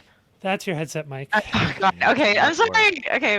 Might So, need to turn her down just a little I bit think though. it's, A lot of Oh, input. am here. I? That Am is I? rough. Pull that mic away. So Oh. really quickly, I want to just piggyback off what Zonia just said. Yeah, I mean, basically, back in the day, people would be like justify what they do because because the Bible said so, because God said so, and now instead people say, oh well, because science said so. So Right. Well, Okay. you're in a So, religious framework when something you that- say One thing that that. Zonia touched on, and I think that Durka maybe touched on this earlier, was that I forgot, but I took a note of, was like, it's a lot of this has to do with complacency, right? So we have access to a lot of this information, but it's like a double-edged sword, right? So you have this information like buried among, like, you can go to the first thing that supports your idea. You can search for like why is smoking good for you, or whatever the fuck, you know what I mean? Like, if you're Andrew and you want to Google, why are Marlboro the best cigarettes, or whatever, you can find a study that's probably going to support, this claim, but that doesn't necessarily mean that this is like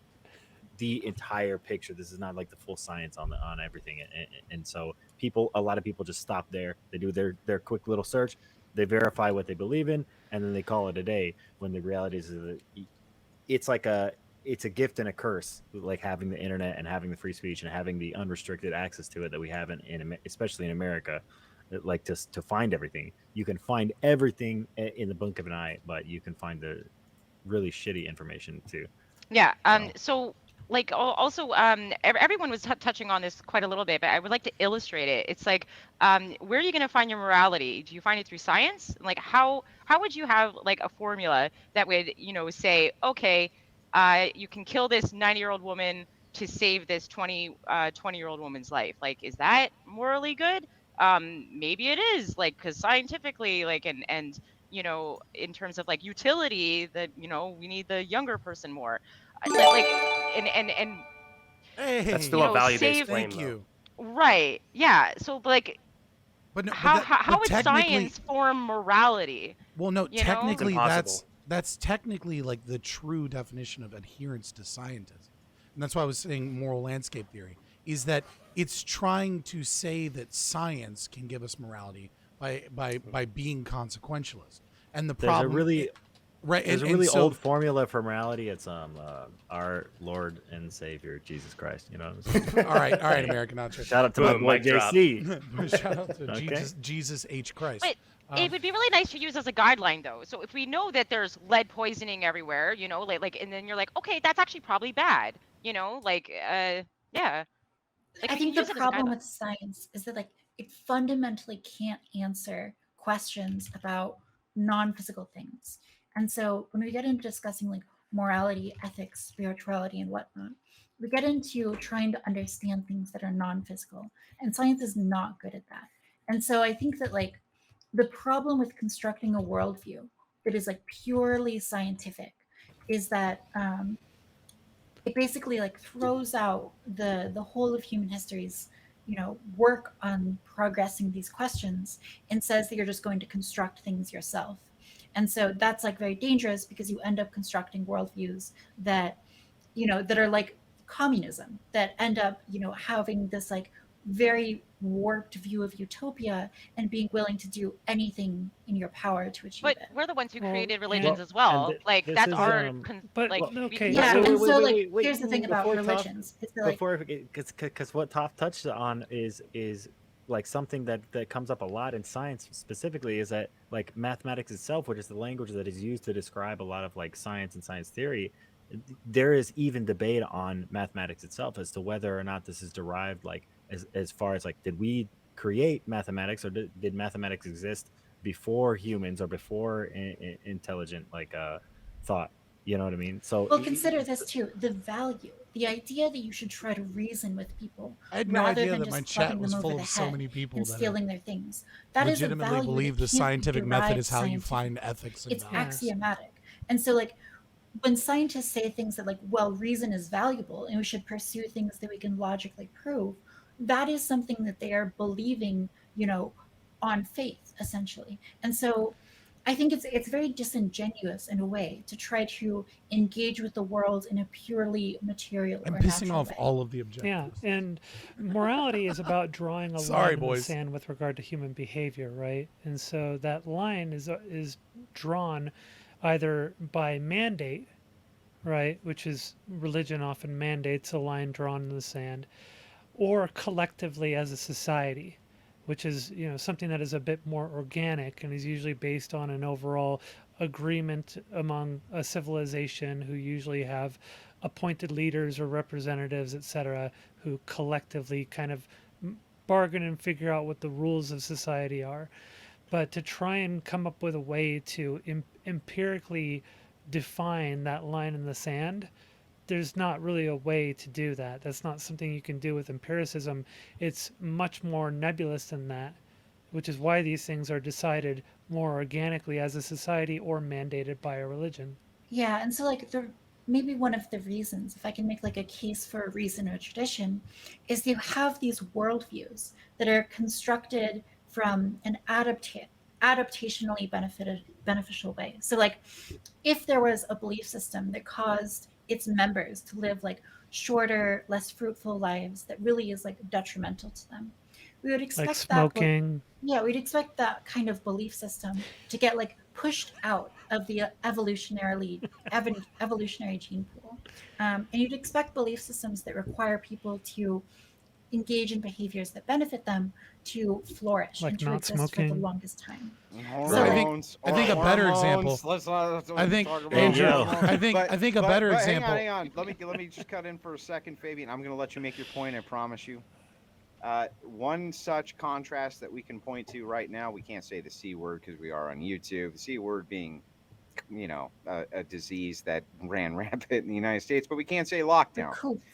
There was true. there was a massive lockdown, and we never saw the divide between what was called scientism and religiosity, maybe in any deeper contrast than that in American history. At least not in my lifetime, my father's lifetime, even my grandfather's lifetime. Maybe we can interject on this this stark difference And as Andrew, we can. all What's will that? be revealed in 75 years. Okay, relax. Yeah, don't worry about that, Andrew. But yeah, no. So I think to piggyback off of Taftaj, a great example of this is that we have historical records from societies that failed, that didn't have a religion and or value structure that valued protecting women. Right? There were tribes that existed, certain societies that existed that didn't value the protection of women. And while that may not be as pertinent in today's technological era where we have firearms and things like we have police, et cetera, when you had societies that didn't value women enough to protect them, then all of a sudden the pregnant women aren't as able to evolutionarily reproduce as much because they're not as protected by society. And so it's like kind of woe to the society that doesn't value and protect women, or at the very least protect the idea of pregnancy and childbirth and women being able to stay home in that regard. Now, modern society may change those things. And so like there's going to be clash, I think. And I think that it also illustrates how as societies reform and change, how there becomes like this clash as the environment changes, right? Because the necessary protection of women because of, a lot of death during childbirth, because, of so many other factors. And because of, let's say, the birth control pill or, modern hygiene and plumbing or any of these things, it's going to clash with, value systems that worked for thousands of years that maybe need to be tweaked in some regard, or maybe we need to view them slightly differently in our current society. But that being said, could American Nacho have possibly showed up in anything besides fucking pajama pants? Could the guy Yeah, have it's like in shown up boxers. with? I mean, at least Andrew, fake it. it's At least Andrew, fake it's it with a all an nice illusion. shirt, you know what I It's mean? all an illusion, Andrew. What It's the all an fuck, illusion. What the It's all fuck? an illusion, my boy. I did the whole nine. I'm more You have all failed me. I'm more surprised the guy actually has legs. What's Hey, he can I doing? play What's he devil's doing with advocate? That rifle, this guy. What are you doing with that rifle, Yeah, American please devil's Yeah, Nacho? advocate. whoa, what just It's happened? nighttime. Yeah, he just came in with a rifle. I mean, hey. Yeah, what are you I'm doing all with for that it. Have some nacho? rifles in It's there. What are you nighttime. doing with that rifle, American Nacho? What are you up Yeah. to? Okay, can I play devil's advocate really quickly? Yeah. Sorry. Try to make I can things tell you interesting. later. Okay, so let's Some let's idiot- let's do if you want me like to a tell you, thought I'll tell you. experiment to say, okay, well, if we could start all over, like delete all the religions, everything, and we just started from scratch, and let's just say for some reason the scientific method already existed, and everybody just worshipped the scientific method as their highest value, right? Is first of all, let's just pretend that that's even possible. Like, would that make a world a better place? And the think reason I so. bring that up is because if somebody who is like really heavy into scientism or whatever you want to call it, you know, where they basically worship science, that might be sort of one of kind of a claim that they would make is like, oh, well, if it was a world where everybody just believed in science and there wasn't all these different religions with these different value systems clashing against one another, but everybody believed in science, then the world would be a better place. So, Okay, yeah. So like, Nah. what are you gonna do if the world doesn't exist anymore? And if you don't do something to like, let's say global warming's a thing, and we only got 50 years, and all the ice cap's gonna melt. Let's just say, okay. And like, what, your religion's gonna save you? No, we're all gonna die. So like, science first. I think, but the problem is that no matter what, people are still going to turn science into something political and biased and to satisfy their own biases. So it'll still end up becoming a handful of different divisions or a couple of different divisions. If the right? scientific Yeah, I think so, value was too. the number one value amongst humans, then they would automatically understand that you can't derive many of the metaphysical claims from the scientific method per se. And what would occur is that people would adopt reason and logic. And I think that that would be an absolutely better world than one where Christians exist, one where Muslims exist, one where Jews exist, etc. Yeah. Like following reason would be much better than pre-modernist. Are you an bullshit. objectivist? I think you're Fabian? so No, but wrong I mean, with I'm this. an anarcho-capitalist, and we're strange bedfellows. Like, that the philosophically religions People- they people believe have tried to in just construct because. They worldviews don't based ask you to purely on think. reason. That's Wait, the point. all the time. So like Kant, like he set out to like create a worldview that was like logically derived, and it was. If you supposed say to, the like, categorical imperative, you're getting kicked right off this panel. I He- swear to he God, if you say tried the to categorical, I'm create kidding. I'm a kidding. certain Go ahead. worldview, and he created this worldview, and he was so confident in his worldview that he said that if God came down and told him something was good, and it contradicted with his his belief system, his categorical imperative, he would know that it was not Yeah. actually God. So Whoa. that's how confident he was. And yet, Kant was also someone who believed in like the inferiority of certain races. Fucking told you. No. Aw. About like gay people and whatnot. So like we see that his worldview, which is like supposedly derived from logic and reason, is one that ultimately reflects his biases of the I don't know time. what that link And so was. I If think that link that's why wasn't bad, it's I so apologize, dangerous to but try it to had the create- word create beheading a in worldview, Saudi Arabia in it. solipsistically, So or just I from timed scratch, out the 'cause it ends message. up just being like 'Cause I'm a not trying to lose my manifestation of your channel. own biases. Please don't Yeah, put I agree those with that. titles in there. That's why I just think that utilitarians over suck, time, right? if it was all science right from the beginning, like I think we would actually be in a better off state. It wouldn't be. You can't do that. You can't have. Everybody- You can't Well, derive because ethics most from science. scientists, no, but most scientists go, well, believe me right now, because this is our best information, but I might be wrong, and you might have to add on to it.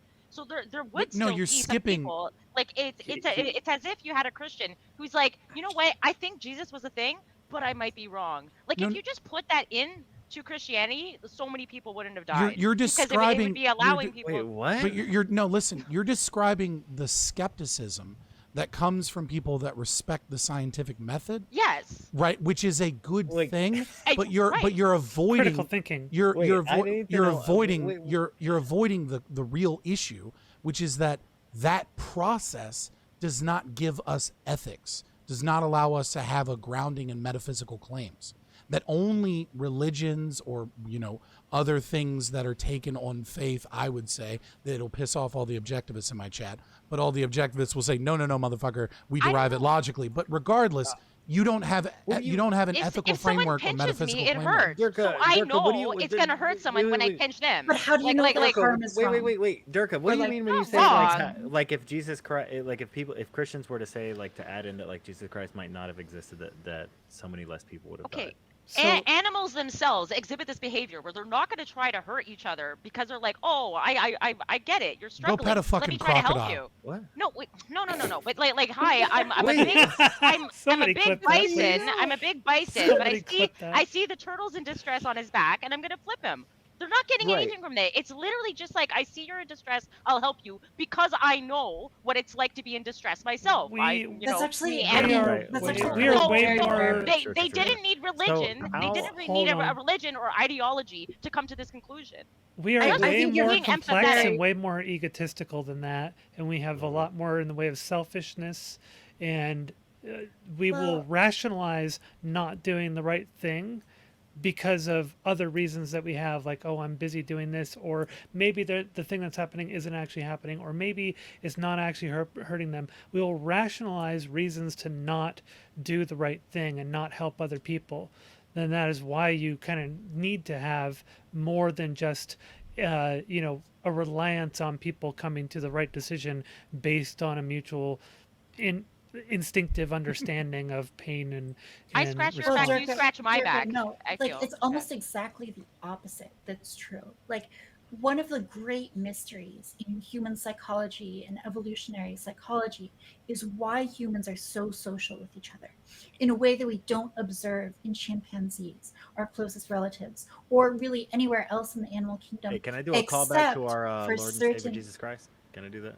Yeah, okay. Yeah, I mean, we're Sure. getting there too. Because, like, except we do see pro-social behavior in things like naked mole rats or ants, right? We only see it in animals where there's genetic homogeneity. So, like, we don't see it in chimpanzees. who Right, be and no one viciously told these violent. animals that there's a god. They Well, they no learned one it told innately for ants that. survival. But ants evolved to be, very pro-social because they're all genetically related. And humans are not all genetically related. And yet we engage in incredibly pro-social behavior. So the big We question are genetically in, related, especially when it comes to our offspring and our previous ancestors, which Right, we would but find this behavior That's most of kinship the theory. time. That's yes, Yes, but we yes, engage. but Okay, like it's listen to still this. true. Listen, okay. We Science engage in says so. pro-social behavior to people who are not genetically related to, who in fact, like, we are willing Right, to go but above that- and beyond, sacrificing our potential to live to allow someone to live who would not pass on our genes. Right, So that we there's go no- to the extreme there, but that's still the buffalo that flips over the turtle. They're not That's even the very same species. rare. True, though. the buffalo. That's What do you mean it's very rare. rare? Yeah, No, that no, no, doesn't no. I see happen. animals helping each other, complete strangers, all the time. You even see Okay. cats helping out. Yeah, there's a video of the cat like rescuing Well, the baby and shooing away that. keep like, keep Durka, in mind Durka. that Animals don't Here's the listen. thing. Hold on, keep- Animals There's a will lot of not be animals that willing wouldn't to help each other expand either, A though. great Yeah. degree of sure, calories people to who do wouldn't help this. each other 'cause it- either. It doesn't mean it hold doesn't. on. Holy This shit. is Okay. Animals are not willing to engage in intensive calorie expansion for the benefit of creatures who are not genetically related to themselves. So you might see like an animal flip a turtle onto its front. Maybe it does that like by accident, but in general, if an animal engages in a kind of behavior that is very expensive and doesn't benefit them, they will be wiped out in the competitive market that is, natural survival. Humans have something different, where humans, when they're able to engage in religious belief, it causes them to act in ways that are irrational. And I mean irrational from the economic agent state, right? So it's not self-interested. They engage in altruistic behavior, which benefits the group at the cost of the individual. And so humans have been able to evolve at the group level because they're able to engage in self-sacrificing, economically irrational behavior. And the Oh, if only way Wellspring you was get still humans here. to do that is by encouraging them to take on belief systems that allow them to engage in that kind of behavior. And in Based addition to that, one thing that you have to keep in or mind is when you see these cute sacrificing a videos son. when you see these cute and amazing videos on YouTube, what's happening is that humans are noticing them, seeing the uniqueness of it, and saying, "Oh, I want to put that up," and it becomes viral. What you're seeing is you're seeing a narrow selection of unique events that are captured by humans because of how we can relate to them. right? What you're not seeing is all the billions of other interactions where the rhino actually steps on the turtle. There he Yeah, is. sure. Right. But it still doesn't discount that there are times that the animal will come to a completely different species rescue, but also like dogs come to humans rescue. Again, they Well, understand that why they're though? part of the Because- pack. Do you know Hold on, that? hold on. Do you know They that think they're humans humans part are of the pack. bananas? Do you know that I- humans Dogs are are a poor bananas share comparison. 60% of our I DNA? get it that they think that they're part of the pack, and it's also part of their survival, right? And Mhm. They also maybe evolved alpha, alongside that us might not for be a thing. millions Yep. Yeah, of years, humans right? have right, constantly sure. been Yeah. a food But source. Yeah. like I mean, like Harambe. I'm sorry for memeing it, but I do see sacrificial stuff from the animal kingdom. Okay. And Let me just say this, right? Like, You regardless. didn't just go the Harambe route. Did you? I really wanted to, and I did it like a minute Okay, ago. so I was like lost. Harambe. Like, I'm no, so but lost see, the here. thing is that regardless of what we feel about what level of altruism is inherent to humans, or whether or not kinship theory like allows us to be able to engage in self-sacrifice that isn't really self-sacrifice because we've evolved to do so to pass on our genetic material as a tribe for the survival of the tribe, whatever your theories on that are, it doesn't escape the initial problem that we've gone into a tangent from, which is that science alone, right? It may allow us to better understand reality. It may give us, in some ways, you can make a philosophical presumption that it is morally good because it allows us to discover objective reality and objective truth. You can say all of that, but the problem is that you need logic and reason, or you need some other philosophical system like religion that offers a deontological set of rules, right? That is, you can say is divine and given from God, or you can say is simply what the society chose to believe, and through a competition of other beliefs, they arrived at these beliefs because they were the most pro-social. Regardless, science cannot give us those things. Science is a process that can help us discover, at best, objective reality and objective truth if you believe in that, but you still need logic and rationality. You still need axioms from that, or you still need some religion of some sort, some philosophy that undergirds as a foundation where you derive your sense of morality and right and wrong Right. So from. I And so thought if we about got where- rid of all of the religions and only had science, right, we would have to create something in order to have that. And that could be good or it could be bad. And I think the evidence has shown us in our current landscape that most of the people that fancy themselves scientists, they, much like the postmodernists, use liberal, progressive, and or political ideologies such as communism or Marxism or neo-Marxism or Marcusianism and these philosophies to undergird it. And that's where the pejorative of scientism comes from, because the philosophy is poisoning the scientific method. Oh, okay. So I guess I'd like to say that I've thought about morality a lot because I've done two sacrificial things in my life personally. And when I really thought about it, because they were, going, thank you, you saved my life. What kind of One guy was sacrificial drowning. things? Well, so one guy was drowning, and I got to shores, Lake Superior, if anyone knows, like the gales of November come. Yeah. Okay. And I went back in to save him, and I was almost drowning myself. I go get there, and he's like, I saved him. Okay. But I started thinking, why did I do that? Because it didn't feel good that he kept praising me. I did it out of selfish reasons, to tell you the truth. I wouldn't be able to live with myself knowing that someone suffered when I could You have done valued it. something. Wait, yeah, but it was a selfish, like it started from a selfish place. I didn't want to feel bad for the rest of my life. It's not So I I mean, don't there's think nothing it's wrong with so selfishness. but- altruistic when we do something so self-sacrificing, like on face value. It's just Right. that we know what it feels like when you get hurt, and if you can stop that in someone else, I and think that's hopefully they just would a- stop But it. Are you trying values- to convince- values- I think that's just Are a you trying to deeply convince held us, or- axiomatic Val- belief. val- that I think values are not like what your values are not things that are that you can prescribe to the human race. What you're describing is your personal values. Values are an individual thing. And you can't discover them scientifically is the thing. So like your value of like not wanting to feel bad, that's not something that you like arrived at based on like a peer-reviewed study. Like you just Yeah. felt it, right? Right. And But the so- question, okay. I think the point is just that like if you leave people to science as their only means for discovering truth, they're all going to come to like these individual value systems, and some of them might be good and some of them might be bad, but in general they're just going to reflect the biases of the people engaging with them. I So don't if- think that was the hypothetical question, though. I think the hypothetical question was religion or science to begin with. And that innate ability within us that we've observed everywhere, or someone on an island that has never even heard of religion, they will still have these empathetic values over evolutionary periods because we're wired that way for our survival. So Well, the they have world would I'd be have to better. argue against I they have assume their now. own religions though, because they have their own belief in gods and stuff.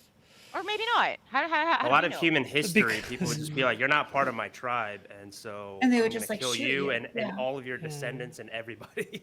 And Yeah, so but, when you like, but have, I think- religion would even seek out people to kill that weren't like them because of religion. I think that Certain because of all religions and this then other evidence religions that came if along that science said was we're all there from the humans. beginning, and we got rid of there was never religion, then I think we would the be fact better off.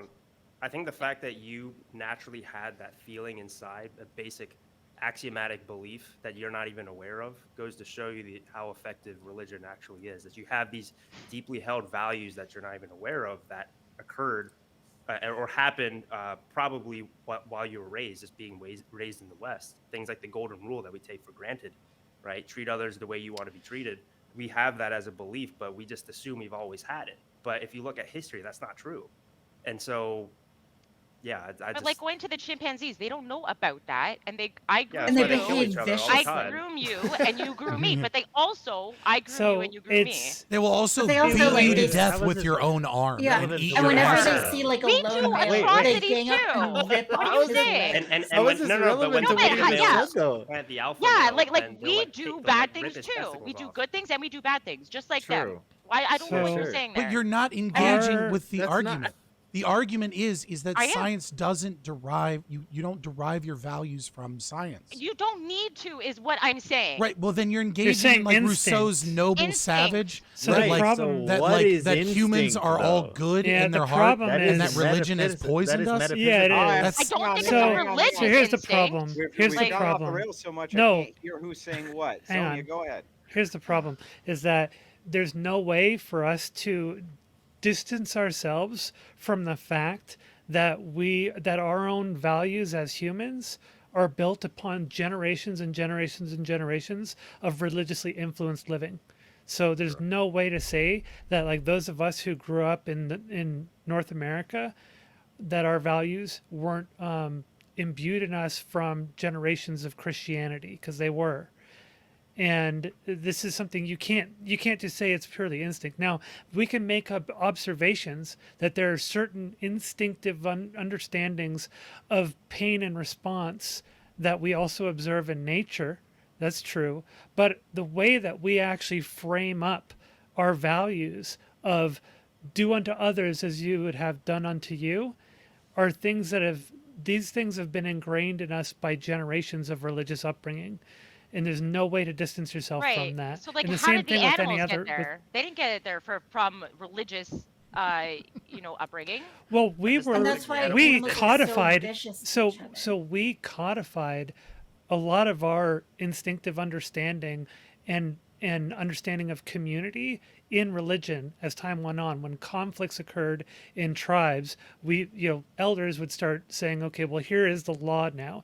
And as the tribe would evolve, that law became doctrine. And there would be a lot of, cultural symbolism built up around that, based on, like the sun is, our God, and handed down these things, right? And so these things evolved over time, and we had many other different religions that developed out of those until they became organized and they started conquering other territories, and then they became larger, broader religions that then became, the basis of civilized society. Couldn't Well, the make other the- thing We're all is- hang on, brothers hang of on, it. guys. We're all I'm sons of sorry. Abraham. I'm sorry, Can guys. I- We're gonna have to move on. American Nacho, I'm gonna give you the last word before we get into closing statements, but we do have to move on to the next topic. It would have been great if you guys had brought up Harambe at the beginning of this, but no, I was literally we just had taking to it as a wait. joke, We had to sorry. wait until 30 minutes or 20 minutes before the topic. His was over. aggressive Wicked Wally moderating called style this. He fucking said, works. Durka's argument just went full guerrilla warfare. Dad jokes from Wicked Wally follows it up with, This started with Harambe. Now everyone's going bananas. Just ban this fucking So, guy. wait, you no, know? no. Wicked No, I like wait, this wait, guy. This Keep is him. perfect. I like this guy. This is perfect because Wicked Wally was onto something, which is what I was trying to get to. Is the fact that speaking of bananas, That's good, humans yeah. share 60% of our DNA with bananas. So I was curious to know what Durka thinks of that information. What you would do with that information. Eat more bananas. Yeah. Cannibalism is the answer, of course. Nice. All right, cool. Never mind, it's gonna be too gross. prosecute Okay, Chiquita. sorry. Yeah, I tricked. Save the Andrew. bananas. I think he thought I had a lot more to say. I'm on going that, but, potty at that this was break. basically it. I think He really left. quickly too, if we go back to that sort of thought experiment of if everybody worshipped science, what would the world be like? I think it would just end up being the same exact thing as like with the Bible. Well, the Bible exists, but especially after the Protestant Reformation and stuff, like there's so many different religious sects that have different Wait. ideas Yeah, about I what think the it would- Bible Yeah. is. It would become It- faction oriented. It would be the Yeah. same as like having Sufis versus Wasn't Sunnis it- versus Shia. Yeah. You'd Yeah, have all the same wasn't kind of it tribalism. Rick and Morty or another cartoon that depicted that in the show, that everyone was science, but they were like faction science, and then like they just kill each other anyways. Yeah. I No, didn't know I that, think if but we I had know a- they had I- it I in think South if- Park. I think if we had to Oh, okay. It's probably reconstruct, South Park. Yeah. I think if we had to reconstruct our morality and we valued science above all, we would likely become something. God forbid, we'd likely end up being objectivists.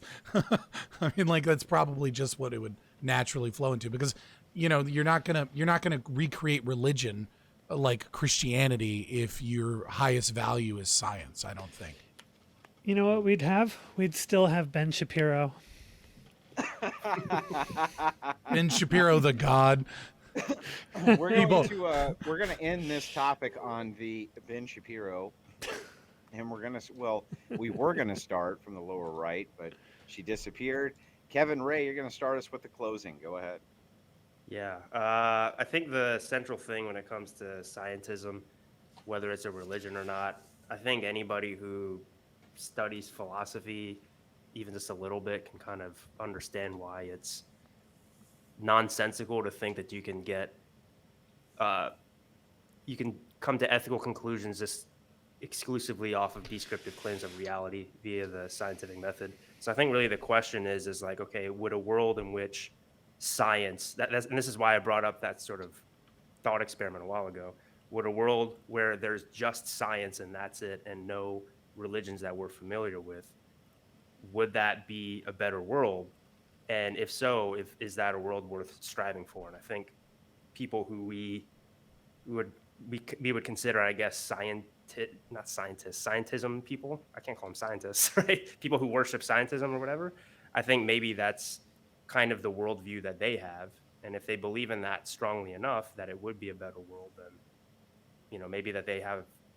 maybe logically it makes sense that they think that religion, as they see it, is stupid. I don't necessarily agree with that. I think it's literally impossible to eradicate religion from the world. So we should, work pragmatically based on that. But maybe we can use science as a way to possibly try to get religions to get along somehow. That's probably the idealist in me. It's probably not going to happen, but So scientism for everyone getting along. Got it. Durka, your closing statement on that one before we move on to the next topic. Yeah, so I do believe that science over religion any day, but I also understand that, yes, people are taking it too seriously, and it can be really dangerous when they say, no, this is the law right now because science and blah, blah, blah. They're uneducated people, and that can be dangerous too. So many times within history, we've used science to prove that the Jews are bad and to prove that, Black people are inferior. So we need to be cautious and educated when it comes to science, but it's a really good guideline, and I think it trumps religion. You're going to get clipped so bad with that one. Taftaj, you're up. Go ahead. Yeah, I mean, I personally don't think scientism rises to the bar of religion. And I think it kind of doesn't matter because you should still be able to critique it. And because it's not religion doesn't mean that it's like virtuous. I think religion can often be virtuous. I think that scientism is kind of unique in that if it is a religion, it's a religion with no apostles.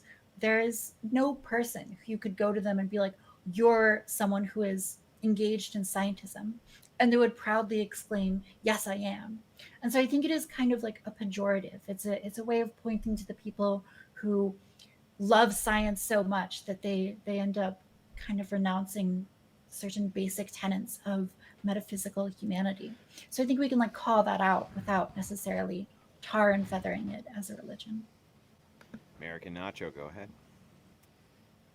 Yeah, you know what? I'm gonna get on my pulpit here for this one. You know what I'm saying? And I'm gonna say, John 1:15, 1:5. Sorry.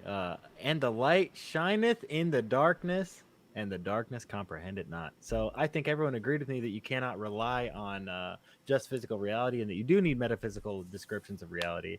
And for that, you can turn to our Lord and Savior Jesus Christ, and that we should use science for the tool, the magnificent tool that it is, which I think Kevin touched on. As sons of Abraham, to view the magnificent universe that was created for us. I'll leave it at that. Okay, Fabian, go ahead. Yeah, so I think scientism is not a religion because it's incomplete. And because it's incomplete, it is forced to piggyback off of other philosophies, other political ideologies, or other religions. Much like postmodernism that rejects truth in and of itself and rejects the notion that truth can be a thing, people are not functionally able to view the world without some foundation in metaphysics and ethics. And so what it often does is it piggybacks, neo-Marxian philosophy and purports to be all of the wonderful things that postmodernism supposedly is. And what you basically end up with is people pushing new Marxist ideology. While I'm not a big fan of Christianity per se or other religions, I think this was illustrated and told to us in 1882 by Nietzsche. And so I just want to read the last couple sentences of the Parable of a Madman from paragraph 3, where he says, "Must we ourselves not become gods simply to appear worthy of it? There's never been a greater deed, and whoever is born after us, for the sake of this deed, he will belong to a higher history than all history hitherto." Here the madman fell silent and looked again at his listeners, and they too were silent and stared at him in astonishment. I think you should read that poem, and I think you should read that poem often, because it really illustrates the death of God isn't this celebration, because what do you replace it with? And people, these scientism believers, are not ready to embrace logic and reason. They're just not, and that's not what they do. Thank you for that, Fabian. Fuck Nietzsche. Zonia, you're up. Go ahead.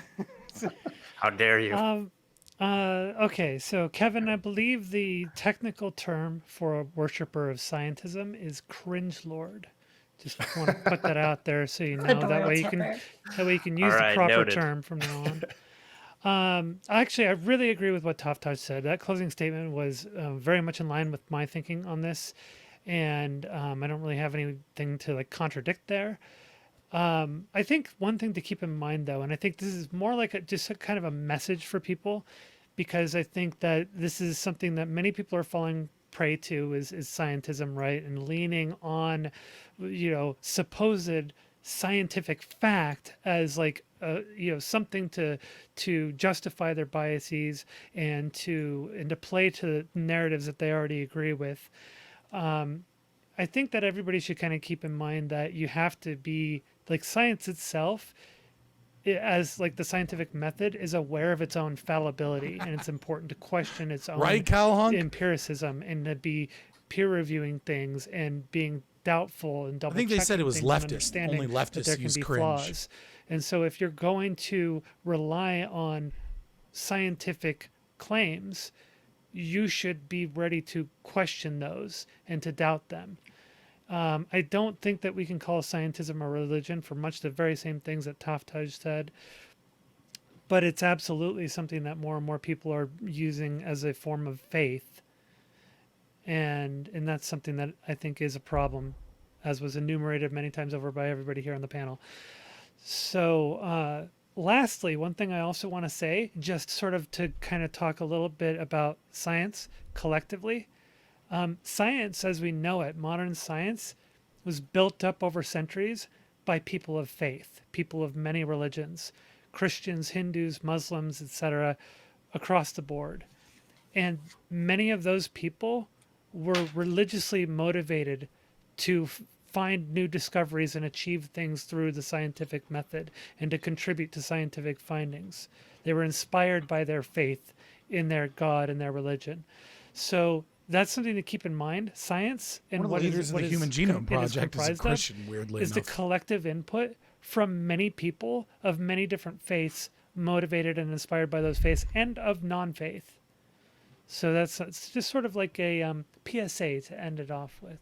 Other than that, I have recently come to adopt Hindu nationalism. So I'm an American Hindu nationalist, and I'm taking a dogmatic approach to this. So just a fair warning. I will dogmatically take you on Hindu nationalism. But before we get into that debate, which we'll have to, settle for another time, I do have a few questions for our panelists before we move on to the next topic. So Durka, you got kind of picked on a little bit this go around, and I kind of see why. So I have a dog. I love my dog. She's great. And if I died tomorrow, it would eat my fucking corpse, shit me out, and then miss me a ton. So we've seen human beings exhibit that same behavior. So there's many stories. That they There eat are dead many bodies stories. and then shit them out and then miss you. There were many stories, like the Holocaust stories. I even remember how you got to smother the child's mouth and kill the child so that you would survive. During the Holodomor, I mean, I'm Ukrainian, I should know, but they actually killed and ate their children. I mean, people do get pushed to these same extremes. Those fucking so kulaks. we are no, literally no, just like animals, and yeah.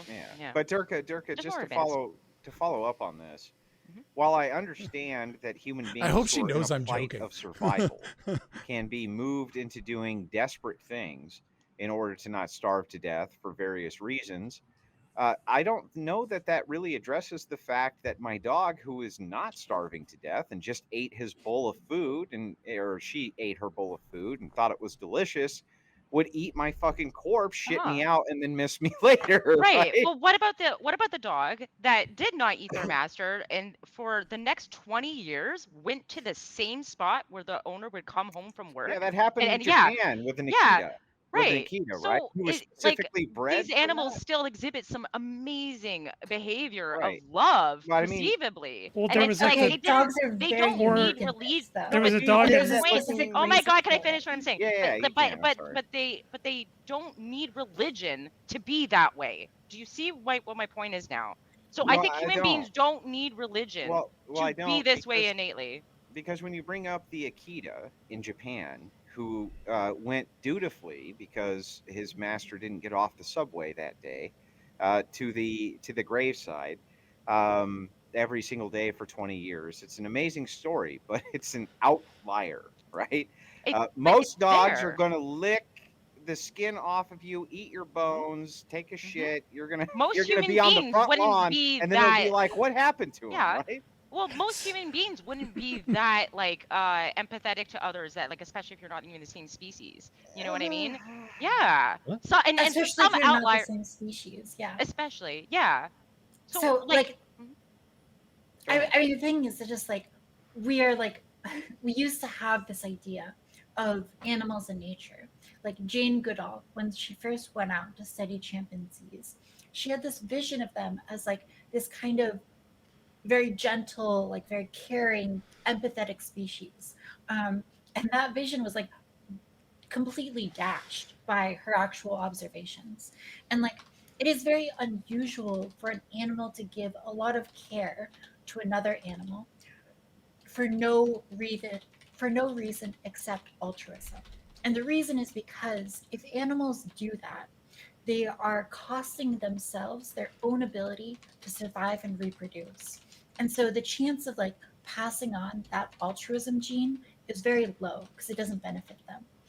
And so humans are very unique in our ability to engage in altruism because in part, and this is something we didn't talk about, but in part because of language. And so when chimpanzees, when they've got a big, tough, strongman leader who's the strongest alpha male in the group, and he's running the show, it's very hard for all the other chimpanzees to negotiate and conspire against him, because they don't have that level of trust built up that you can develop with language. And so when you're just engaging with grunts and kind of body language, you can't ensure that you and all of your buddies are going to take him out. So the animals with social, constructs within their communities and language, like dolphins and whales, they will literally adopt other species into their group and take care of them. There was actually this deformed either dolphin with beluga whales or something like that, or the kid raised by wolves. Dolphins are also Dorka? prolific. The kid raised by wolves. No, Dorka, I'm sorry, Hey, but yeah. raised by wolves. but I don't know why you guys are saying, well, it's an outlier, so it means it's not true. There's no kids raised by wolves. Or an it's outlier. not giving some evidence that we don't need religion to come to these same conclusions or to be altruistic. What? I think we need more fair Wees Islanders. I'm just not sure fuck whether up you're those trying dolphins. to convince the rest of the panel or whether you're trying to convince yourself. I'm just not sure. It's not necessarily that we don't need Hang on. religion, You gotta but move religion on. is inevitable. The thing about religion is that it allows people to engage in irrational belief systems. And it's there's lots of We've got to move on anyway, Taftaj, right? It's my turn to be the Inquisitor. You guys have had your chance. Kevin, as much as you spoke once again, Johnny on the spot, just savaging people with your verbal judo. You did bring up a great point that I thought was fair, which is kind of that whole the nature of things. And when you're talking about the nature of things, isn't it true that your dog is going to eat you, shit you out on the lawn, and then miss you later? And so making these kinds of equivocations towards, oh, well, hey, one time this turtle flipped another one over, so we can tell that they have empathy. Isn't that kind of silly? Yeah, Taftaj, cut your damn mechanical keyboard off. That's not me. Oh, sorry. I thought I muted. I'm sorry. I'm being so unfairly persecuted. Yeah, I just don't. You're- I don't really No, it's understand. fair. the whole- Persecute talked more. It's fair. You couldn't. You know what? It was Zonia, so you couldn't play the trans card. You had no Nice. defenses after that. Just unfairly persecuted. Yeah, exactly.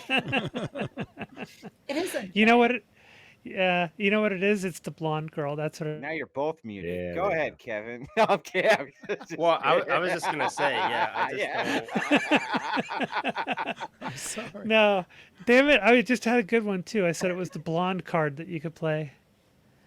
Well, go ahead, Kevin. Yeah, no, that's fine. Yeah, I was just gonna say, I just don't. Usually, when you start to point to nature for, I'm not going to be one of those people who's like, oh, you committed this logical fallacy, but there's the naturalistic fallacy, basically saying, okay, well, something is good because it's arrives in nature, and there's a lot of, I think it was Zonia that pointed out a while ago what Durko was talking about. Oh, well, there's these things that happen in nature, but there's also brutally terrible things that happen in nature too. Where, for example, animals will, lions and stuff, they'll literally play with their food as they're alive, and while they're screaming and moaning in pain and terror, and just be like when they could easily just kill them and put them out of their misery. So, I think the concept of mercy is something like being merciful to your enemies.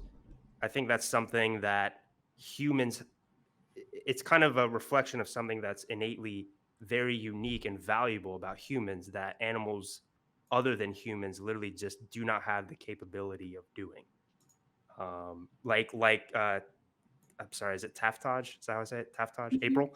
Like Or April was April. saying before, is it's fundamentally irrational, but that irrationality kind of going against your, will to survival, will to whatever.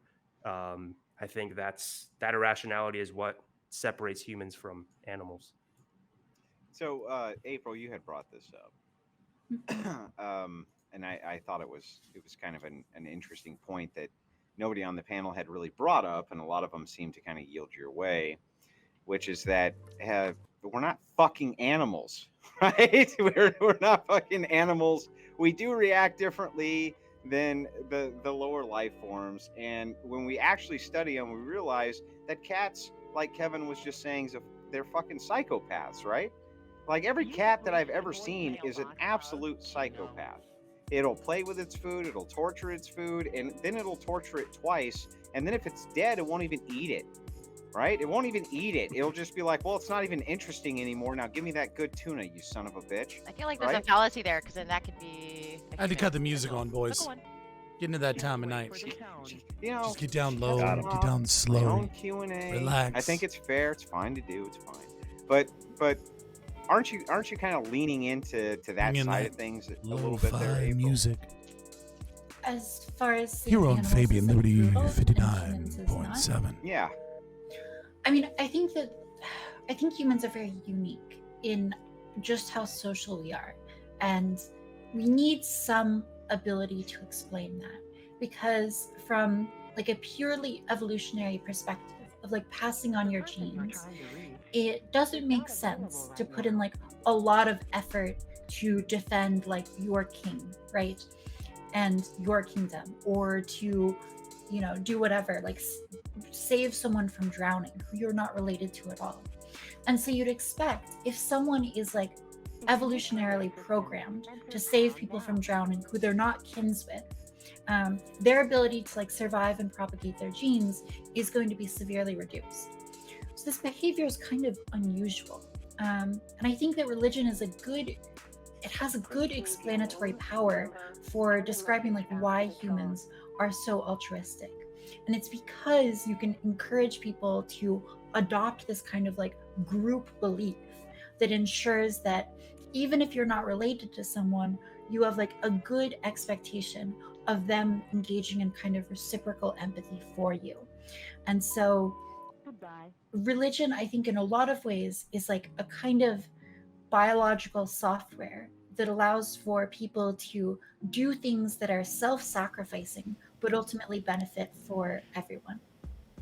Okay, so Taftaj, back, can I back to Dirk. super quick? I'll let you get in, I promise. Just give me a second.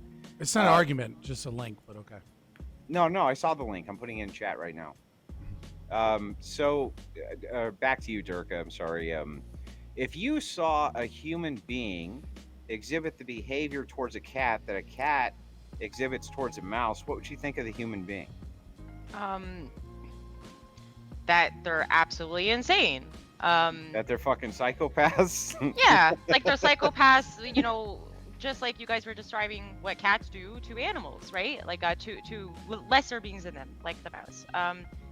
So I just feel like that gives further evidence that we are animals. We're just highly evolved animals. Well, what do you think? A, B, and C reasons. Do you think that the difference might be some sort of moral grounding, though?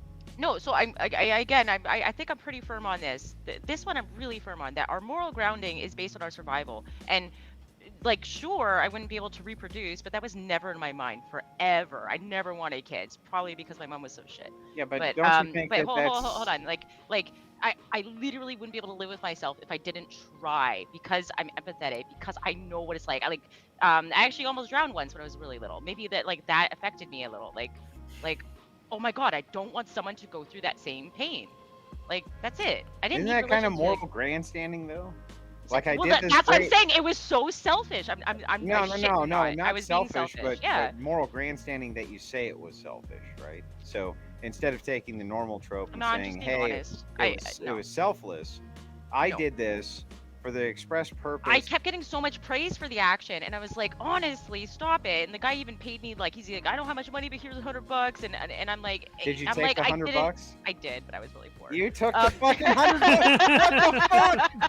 What the fuck? He also gave me a 2 for a beer. Okay. All okay. right. We're Hey, moving on yo. to American Nacho. We're all done here now, Durka. That was it. Oh, You- Wait, horrible may person. I want to Ow. interject something. I really just wanna- want to talk about this link. I want to super quick. I want to Go ahead. I want a moment to be pedantic about something. When you say humans are highly evolved, usually that's not something we consider. Like, we would say ants are highly evolved because Yeah. they're so they protect evolved. the that- queen and sacrifice well, themselves, just like the king. No, because they're so highly evolved that they're highly optimized to the point where there isn't much evolution room left for them. Whereas with humans, we're actually in our infancy in terms of evolution, and there's a lot of room left for evolution. However, we evolved complex brains and the ability to build tools and build large societies and cities to the point where we actually stopped evolving because we don't need to anymore, because we don't have the pressure of environment to But what force us did into evolve? evolution. Our technology and our culture. Yeah. And Okay. so that's a really important insight because it shows how powerful religion can be when you adopt this cultural mechanism that allows you to lean less on biology and more on group evolution. Real quick, Yeah. I just want to say, I shared a link. It was shared in chat as well. It's in the StreamYards. You should check it out. Not Ramri Island, where like thousands of Japanese people were eaten to death by crocodiles. That was just a funny link. The other one is Religion and Human Evolution from the Paleolithic to the Axial Age by sociologist of religion, Robert Bella. If you want to like really hear like good argumentation for the ideas that Taftaj was talking about and how religion and morality and consciousness evolve from like game theory in evolution, the unitive experience, and how narrative descriptions and symbolic representation and all these things occur. It's a really, really good book. It changed my entire worldview reading this book. You absolutely should check it out. Okay. What was it so called we're again? gonna- Sorry, one more time. The link is in StreamYards. Just like Yeah, it's in, Oh, it's okay. in the main It's in chat this side too, chat here. as well. If you guys want to reference it there, we're gonna move on to the next topic. But all I took away from this one the entire time is that if you're drowning, make sure you have a hundo on you. Okay, make sure you got a hundo on you. Okay, if you go swimming, that's what you do. Waterproof wallet. Last topic of the night, guys, and we're just gonna real fast zip through the openings here, which is entertainment now better or worse than entertainment used to be?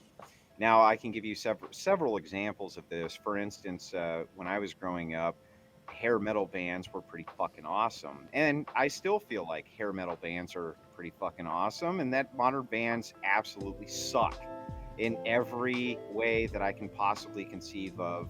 Their guitar riffs suck, their singers suck, just everything about them is shit. Just one example from me. So I'm going to go around the room. It doesn't matter what the entertainment is, but if you're comparing it to what it used to be, is it better or is it worse? Starting with me. Yeah. All right. Yeah, I think modern entertainment is better, in my opinion. And it depends on certain types of entertainment, obviously. Like they've all had their individual evolutions and moved in different directions. I think the problem that a lot of people end up seeing more and more is the corporatization of entertainment, where it comes down to, oh, this is catchy or this is interesting, so let's make it formulaic. Let's get a whole bunch of people to do it. Let's crank it out as many times as we can, and there you go. So it's like it becomes very formulaic. But that's the corporatization of everything, because it's all about money. Take the good thing and wring as much money out of it as you can until people get tired of it. So you're going to see that no matter what, as long as there's the incentive to build an empire, a monetary empire around entertainment. But entertainment overall, I think, has evolved to the point of being very broad and having pretty much something for everybody. Let's take cartoons, for example. Like cartoons, when I was a kid, were very much targeted at kids. Now, there have been eras of cartoons where they were targeted at adults and targeted at kids at different periods of time. But these days, cartoons and anime as well are targeted at broad audiences where they can satisfy lots of different people. You've got cartoons that families can enjoy, where there's humor there for the adults and the kids mutually, and they can both enjoy it. And we've moved away from the sort of cookie cutter style formulaic cartoons, where it was all the exact same flow in single episode, just with a different story each time, or a different lesson or whatever, or moral, right? Nowadays, cartoons, and especially anime, are all about story arcs. And so they're telling a story over a period of time, and it makes it much more engaging, and you don't get as tired of like repetition and formula and such. Music has its own diversity as well, where there are just so many different genres and so many different things that can satisfy anybody. You want your hair metal? Guess what? There's modern hair metal bands, right? You want your old school synthwave? Guess what? Synthwave is massive right now, right? So they've got something for everybody, and I think that the broadening of influence and interest and taste and styles and genres basically gives you pretty much anything you want, plus all the added improvements like getting away from formulaic kind of approaches to serial episodes and such, and doing more like story arcs that are unique and interesting. So that's my take on it. You're muted. Muted. I wasn't talking to you guys. So, Fabian, that guy's getting banned right this second. Can you fucking believe what he just said? He said Iron Maiden is not a hair metal band. But anyway, go ahead, man. You're up. Yeah, so I think the answer is complicated because I think the answer is that it's worse, but that there's a lot of hope and that in some ways it's better. And so I would present two reasons why it's worse. One, Zonia kind of already mentioned, the corporatization of entertainment and media, right? It used to be that music industry tried to find talent so that it could promulgate, music to the masses. And now it has become very corporatized. But I think the reason for that is because it's better.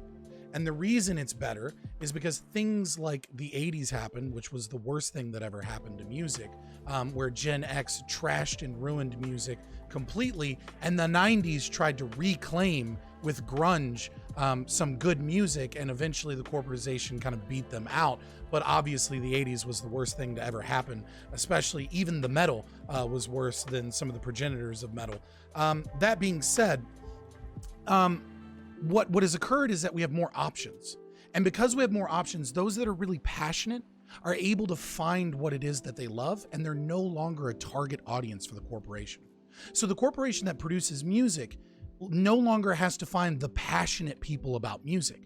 All they need to do is sell it on the radio, because the passionate people about music will go out and search online for the type of music that they like. And because of this, the audience is now split. So the corporatization of what we consider entertainment today is the mass-produced, mass-sold bullshit. But if you're looking for good, like she said, synthwave, there's a whole fucking right-wing vaporwave movement of art and music, right? The second reason is the cultural institutions. The cultural institutions have been absolutely captured by the left. From when it comes to art, when it comes to music, when it comes to architecture, when it comes everywhere, the left has dominated. And what used to be a counterculture movement against like the trad con ideals that we all had and brought in new and exciting and chaotic things to art is now the establishment itself. And once it becomes the establishment, it fucking sucks. Right? Like it becomes boring and bland, and it becomes a bunch of artists in a circle jerk talking about their own political ideology while Marvel and DC's got to keep up on who's got the highest ESG score so that they can be as woke as possible. And meanwhile, their fucking comic books and everything else that they produce fucking sucks. Disney can't make Star Wars because they're too fucking preoccupied with making sure that they have all the woke points that they never bothered to hire anybody that can fucking write. The fact of the matter is that there is hope.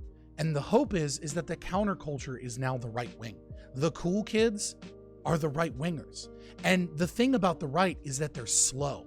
It's like a snowball effect with the right. They're not like the left, like fireworks just kind of popping off crazily and fading away. There is a movement on the right that is trying to take back the culture. And you're seeing this slowly occur. You're seeing this with Hollywood, with Daily Wire, trying to gain money so that they can create good movies. And every goddamn movie that Daily Wire has made has been a good movie. The heroin chick trapped in the closet got a little Christian-y for my taste at the end, but nevertheless a good goddamn movie. And you can see this too with the Rippaverse. Just today, they've launched for 3 days and they've already sold $2 million worth of comics because they're fucking sick of the left-wing bullshit that has poisoned down their art and entertainment, and they're fighting back. But that is the hope and the beauty of our media and art, is that the internet and this interconnectivity is going to allow us to have a rebirth of art that goes back to many traditional forms of like what's actually good and functional and what has good foundations in a way that the left has abandoned. Thanks for that, Scott. I appreciate it, even though you trashed 80s bands, you piece of shit. American Nacho, you're up, buddy. Yeah, so in regards to like the latter part of what Scott was saying, I absolutely agree. All right, I mean, it's so amazing that everybody on this panel just agrees with me tonight. You know, everybody's stealing my takes.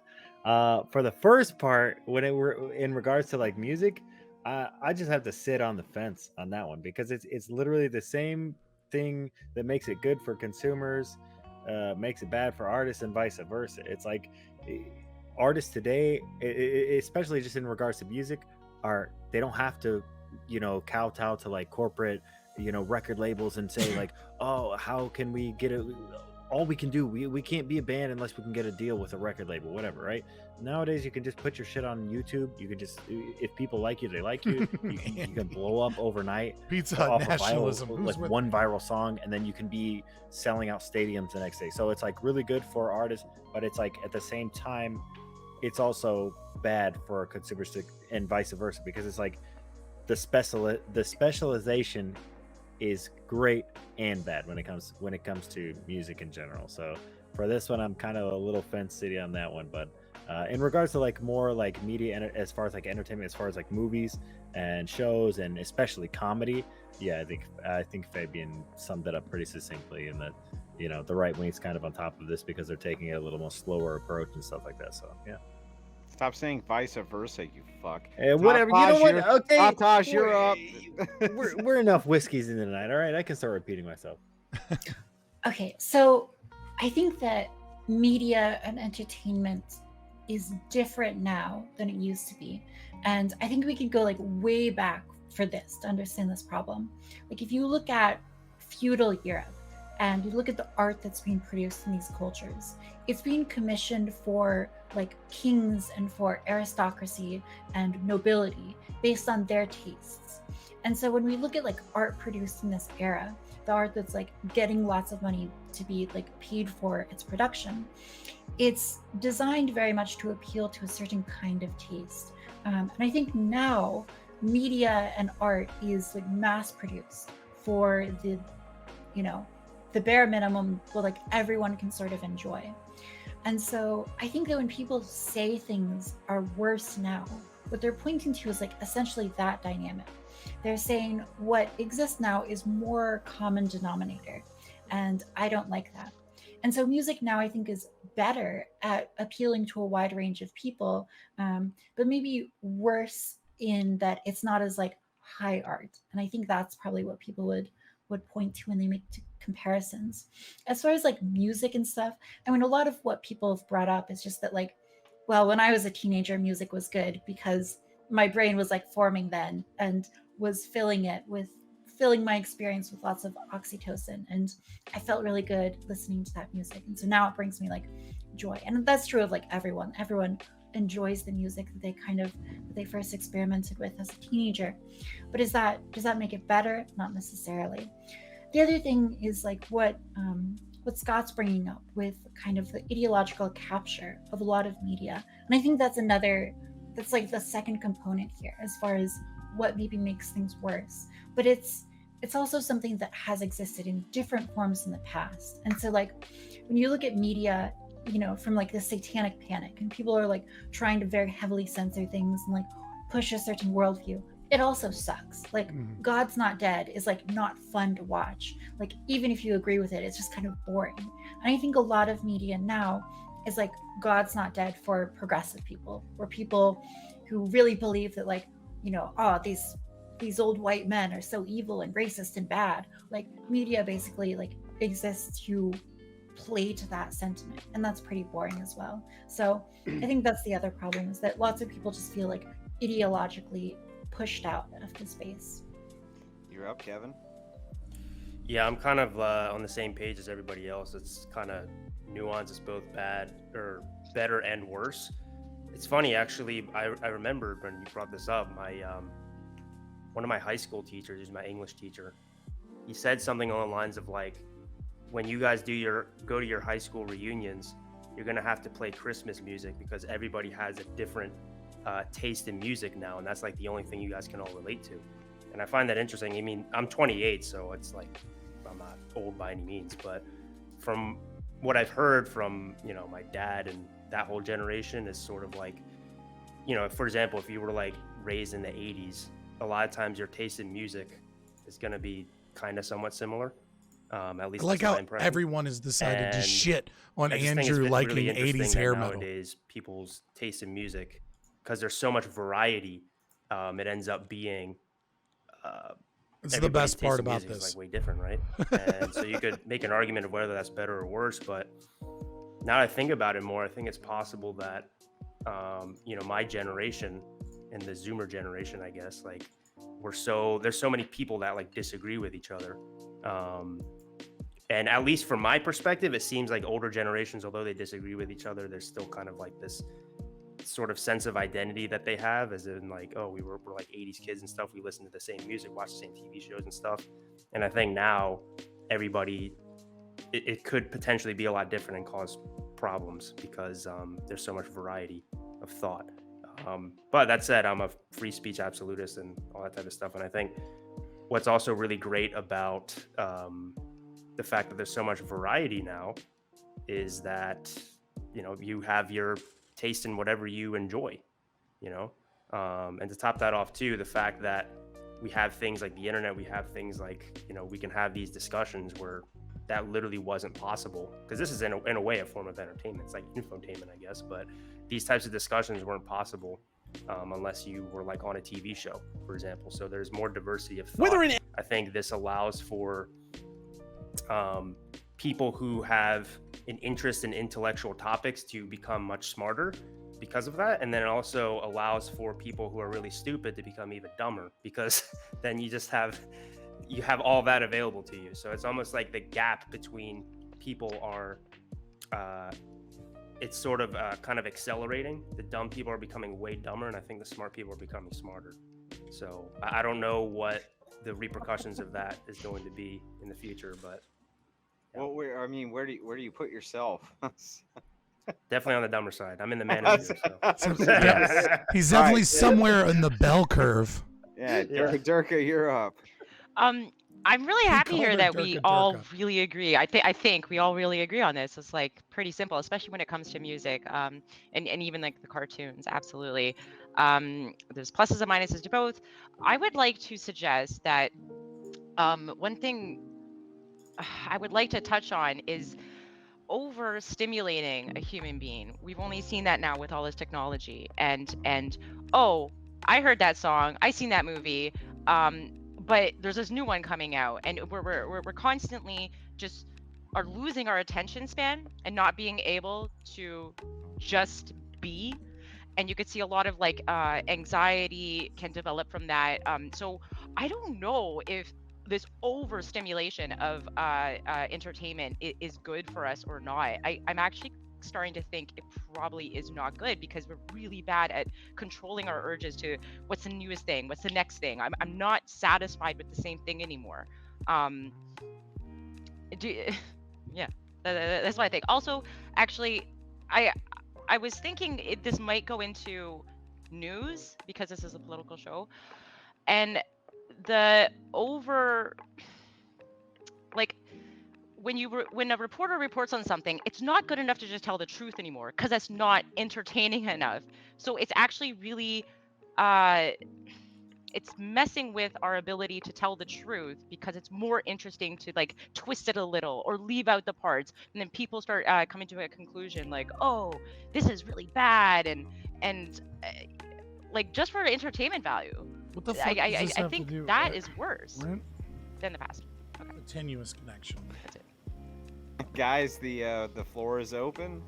I don't know how much of a distinct disagreement we'll have, but if you don't have, you can always argue with the mod, because I have a way different opinion than all of you do. But go ahead, the floor is open. Well, Sounds I mean, like for Durka instance, is saying Andrew. we're a bunch of degenerate hedonists. Yeah, I mean, unfortunately, Andrew doesn't agree with the panel that 80s hair metal fucking suck.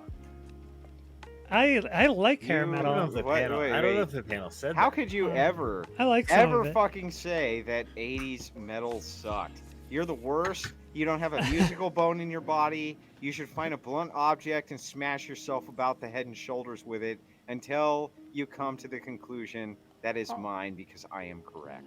I'll say that 80s hair metal, the lyrics are often vapid, but that's also the case with a ton of other genres of music, right?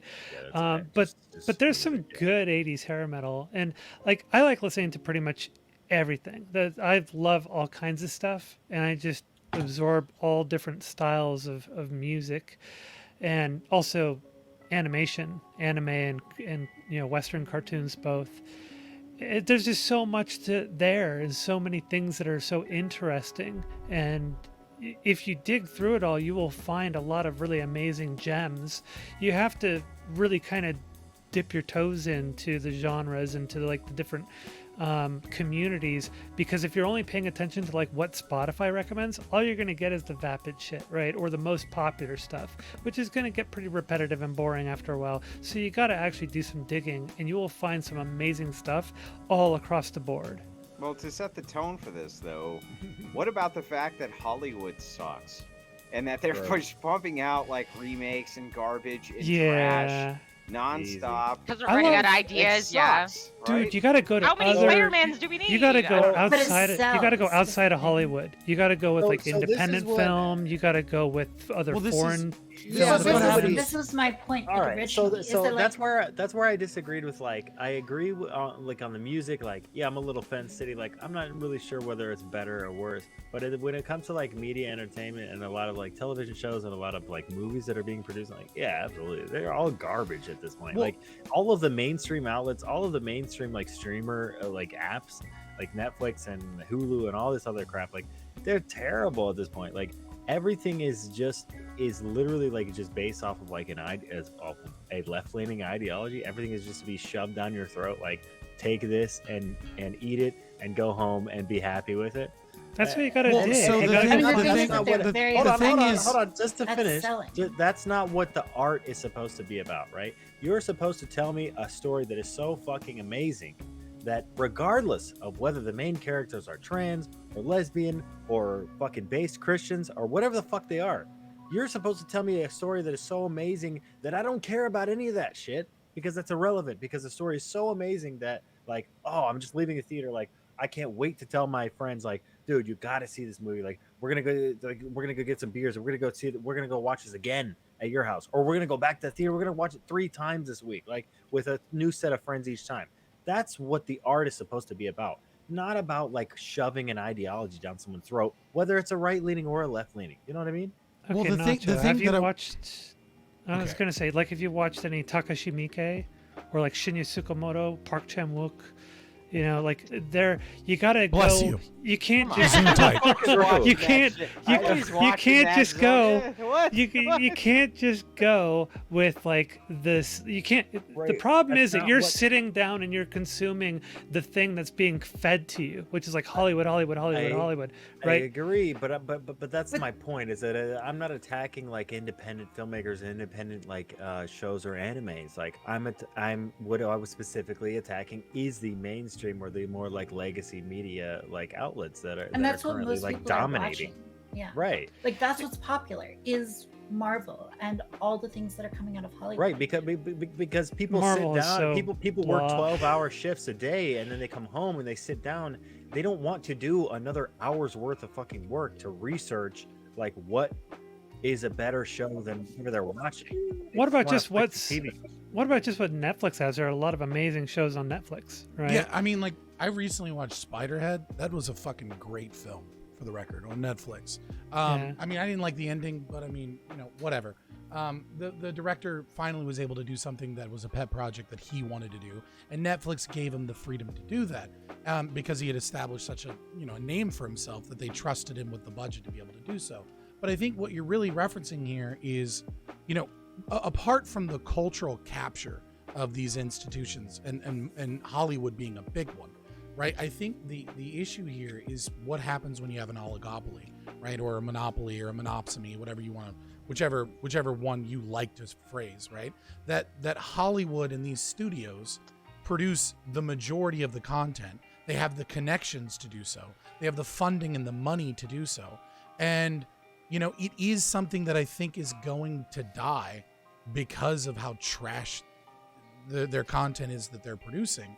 But like I said earlier, conservatives are the counterculture, and conservatives are so fucking slow when it comes to like producing art, when it comes to like building that coalition. They're so individualistic, and they're not very chaotic, right? Like, they like well-run oiled machines. They're very conscientious. They don't like to just like step out there and do something crazy like the left has kind of traditionally done. But I do think we are seeing those institutions kind of fall to the wayside. I don't think Hollywood is going to be able to maintain that monopsony forever if they keep producing this trash content, which is why I brought up Rippaverse, 3 days, 2 million in sales. I mean, they were banned from r/comics. They're banned from Reddit for being associated with Geeks and Gamers because it's hate speech, despite it being a non-political comic supposedly, with like a black main character and like a Latino. It's diverse, it's fun, and it's just comics. But that's really the thing, is that like I think that the monopoly here on that is really what you're seeing, is that because they've wrenched together a monopoly, it's so much slower to die. It's obviously dying, but it's like when you shoot a deer, right? And like you don't actually kill it, and you're trudging through the woods trying to find this bleeding fucking deer, and you can hear it crying, and you're just like, fuck, like that's Hollywood right now. It's a wounded fucking deer pushing itself through the brush, and we're just in our fucking boots going, God, if I only had shot better and got it in the fucking heart, and I didn't have to do all this bullshit tracking down this dead animal. That's the best part of hunting, is listening to it scream in the woods. Scott, no, my hands are cold. My hands are cold, and I want to cut it open and warm them up. Scott, it's our duty to follow that deer and make sure we get the kill. We can't just be leaving deer with one bullet wound wandering around in the forest. We have to make sure that we get the kill and that we harvest the deer. To engage in this sort of like, common denominator, like vaguely progressive sort of like leftism in media. Like that's hugely profitable for these companies, and they're going to continue to do so, like as long as it is profitable. And in fact, by like engaging in this kind of like cultural, ideological capture, you might actually make more people progressive and leftist on a long enough time scale. Culture is going to move more left, and so you'd expect to see even more of it. So like, I don't think that it's like dying or going to go anywhere anytime soon, because clearly like the market is rewarding this kind of content. And this is why I also qualified it as corporatization. I disagree with that because I think that a lot of I think that the internet does not represent like the mainstream like actual society, like people who are out there like touching grass every day and like working jobs and living. I'm just going to like reality. Sales numbers. No, I know. Well, maybe we have a different. Maybe you have something that I don't have, but as far as like the reaction to like a lot of these shows and the like how they're received, I mean, a lot of the newer shows haven't been doing well as far as I've been keeping up with. So that's why I'm saying like maybe you have information that I don't. Maybe we're looking at different numbers, but for a lot of these, the situation is not that everybody's supporting it with $1. It's just that they're supporting it online. They're saying like, oh, this is so base, like this is such a good thing, and then you have like 50,000 likes on this post or whatever. But I think everybody is agreeing at this point that most of social media accounts at this point, we don't even know what the fuck is fake or what is real at this point anymore. A majority of the people don't. Well, don't. You see this on Rotten Tomatoes. You see this all the time on Rotten Tomatoes. Rotten Tomatoes has a fake fucking numbers for large companies all the fucking time. Like it'll be like, oh, this movie has a score of like, has a reviewer, score of like 99%, and the audience gives it like a 52, and then like 2,000 reviews just disappear and it goes up to like 67. And you're like, come on, we all fucking know what happened, right? If it wasn't for the Chinese market, most of these fucking big movies would have fucking completely flopped. It's the ability to get into the Chinese market that's sustaining many of these fucking like woke Hollywood movies, to be honest. I mean, it's not like China's a huge Star Wars fan. Like people in China are like not fans of a lot of the things but like Captain Marvel, for example, would have lost money most likely without the Chinese market. And this is something why I want to qualify it as being corporatization, because there's so that China isn't a big fan of something while still understanding that China may be supporting a thing more than the U.S. simply because of the sheer numbers that they have. And China's like a lot less woke than like the United States. So if anything, they'd be like sure, but they still consume the same media. They just censor out all the stuff that they don't like. Yeah, I mean, I think that's true. We create but like, a separate like version of all of our films and all of our shows with the gay kisses edited out, right? But like, for sure, when you have like movies that have like, I mean, like Marvel movies is like, how the conversation got started, where we're talking about like, oh, this is like trash and it's like not interesting stories. It's kind of the same thing over and over. There's no like new IPs that are being released. It's just like reboots and sequels over and over and over again. And we're saying that like, this is so terrible, like it's not good art. We can say that, but like it is bringing in lots of money. And so I think that like it's just going to continue to like operate this way as long as it brings in money. And I don't see like a sign of it stopping.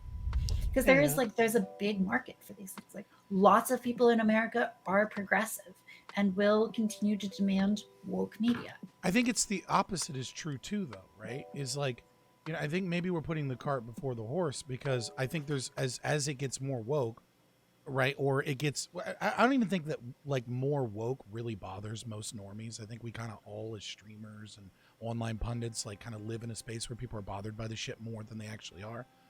But like to the normies, they just don't want another fucking reboot. They want original creative shit, right? And I think there's as Hollywood loses its creativity, what you see also is the market opening up to competition and more people willing to support other things. But this is much like telecommunications. Hollywood is something that requires a massive amount of investment in order to produce anything comparable, right? And so I think people are lazily just kind of in the habit of going to the next blockbuster film from Hollywood and then bitching about it online because it sucked. But the more they bitch about it and the more it sucks. The demand is inelastic for Marvel. Right. It kind of is inelastic. Yeah. Like the demand is kind of inelastic because like it requires a massive amount of investment and requires a lot of like nepotism and contracts. Like you can't just get your film into a movie theater. Right? Like you got to go to a film festival. You got to do incredibly well at a film festival. And then it might get selected for some select theaters if you're not from like a major Hollywood studio.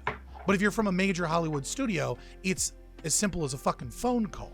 Right? Which is why they're not willing to take these risks, right? Yeah. Mm-hmm.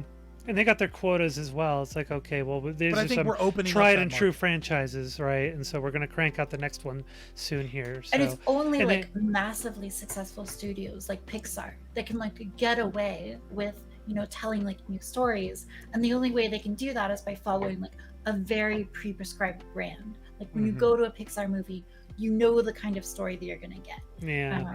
You even know exactly what the mom is going to look like. So true, yeah. And there's going to be tons of art of her later. Exactly. Latina booty. Yeah. Well, we see this trend. Relax, okay. We see this trend in sexual harassment, woke media. Where that's Latinx booty, okay? As the why are we talking over the panel host? It's all right. It's all right. Because I'm a POC, okay, and I reclaimed my time. So I'm about to go racist and shut your ass up. So you say. So. Speaking of race, actually, we have been pushing into this. There's been a lot of fights lately over the Wheel of Time, which was a great book series, and Lord of the Rings, which obviously hits home for a lot of people, right? Even when I was a kid, that was a big deal long before there was any actual Hollywood movies. We see the diversification that happens inside of them. Do you guys think that there's an agenda there? Is there an actual agenda behind that?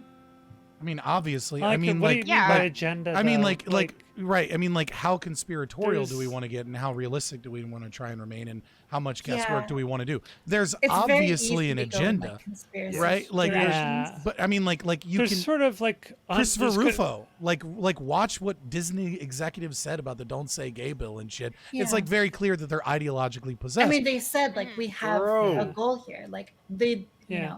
And like I don't know. There's also ESG experience, but like I know people who like work in like media and like work to produce these sorts of things, and like they are very progressive people, and they say things that like I like when my higher ups say things that like we're gonna try to make this like a progressive story, that really like they're happy with that, and they encourage people in the company to engage in that kind of behavior. So like just internally, I think a lot of the people making these works of art like are progressives themselves, and they're going to be inclined to like demonstrate their worldview in the kind of media they produce. Like, and in terms of putting like more but like, I don't people think of color. That all of the artists are progressive. I think that some of the artists are just artists, and that they sell out for the money a little bit, and they sell their art. Well, but a lot of them just sell their art to like, hey, you know what? I've made this book. I've made my money off it. Like, yeah, sure, you can buy the rights from me. I'll make, however many 100 million more. I don't really give a shit at this point. I'm Yeah. retired. I'm living in the Yeah, Bahamas but when with you my wife. when you make up 15%, and so then when the company decides to add a progressive tint to this or to whatever tint to this, that's not necessarily the artist's views at that point. Yeah, And well, if you it make might up, not but be if you the make up, original if you make up artist's views, but, like- 15% of the company culture, right, and you see, like, I don't know, someone get fired from Magic the Gathering, that was one of their greatest artists because she happened to like a Ben Shapiro tweet. She didn't even retweet it. She just liked Yeah. a Ben Shapiro tweet. Are you and she going gets to be fired. willing to You're gonna Sounds shut like a the fuck terrorist up. to me. You're gonna shut the fuck up. And Mhm. maybe if there's better opportunities, there might be. But if you're an artist of that level, there really isn't a lot of jobs for you in companies that don't have that structure. So you shut the fuck up Yeah. and you go along with it because the higher ups have their ESG bullshit that they need to worry about, and the middle management probably, like, they're going to fit in with a culture from the pressure at the top with ESG and from the fact that artists are going to be more progressive themselves. But like I said, I do think that there is a counterculture that is especially arising in Generation Z, but within other people that are fed up with it, that are attempting to bring competition. But a right-wing counterculture is going to be slow. It's going to take time.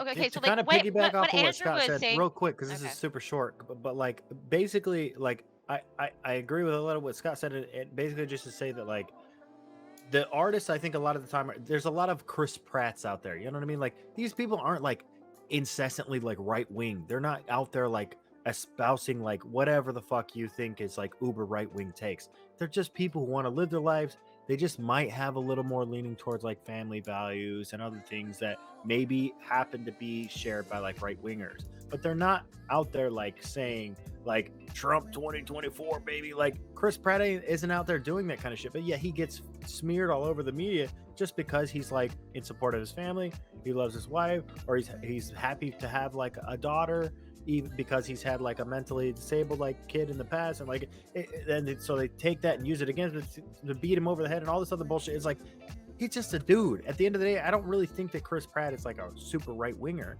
He's just a guy who wants to live his life mostly in peace. And he's an artist. He loves his craft, whatever. I think there's a lot of artists that tend to fall in that field, but like Scott was saying, they just zip their fucking lips because That it's was not easier quick that to way. let Durka speak. Yeah, that was not Yeah, I quick. I tried, was actually but, gonna you say know, that, but I'm you like, know, whatever. He's drunk. He tried, might hurt me. alright? I don't know. Okay. But what Andrew was saying regarding race and whatnot, and like for me personally, it's like putting women in like regularly like masculine roles, like, or redoing Ghostbusters with all women. Like, I was so angry at that. I'm like, can't we just have a Ripley from Aliens?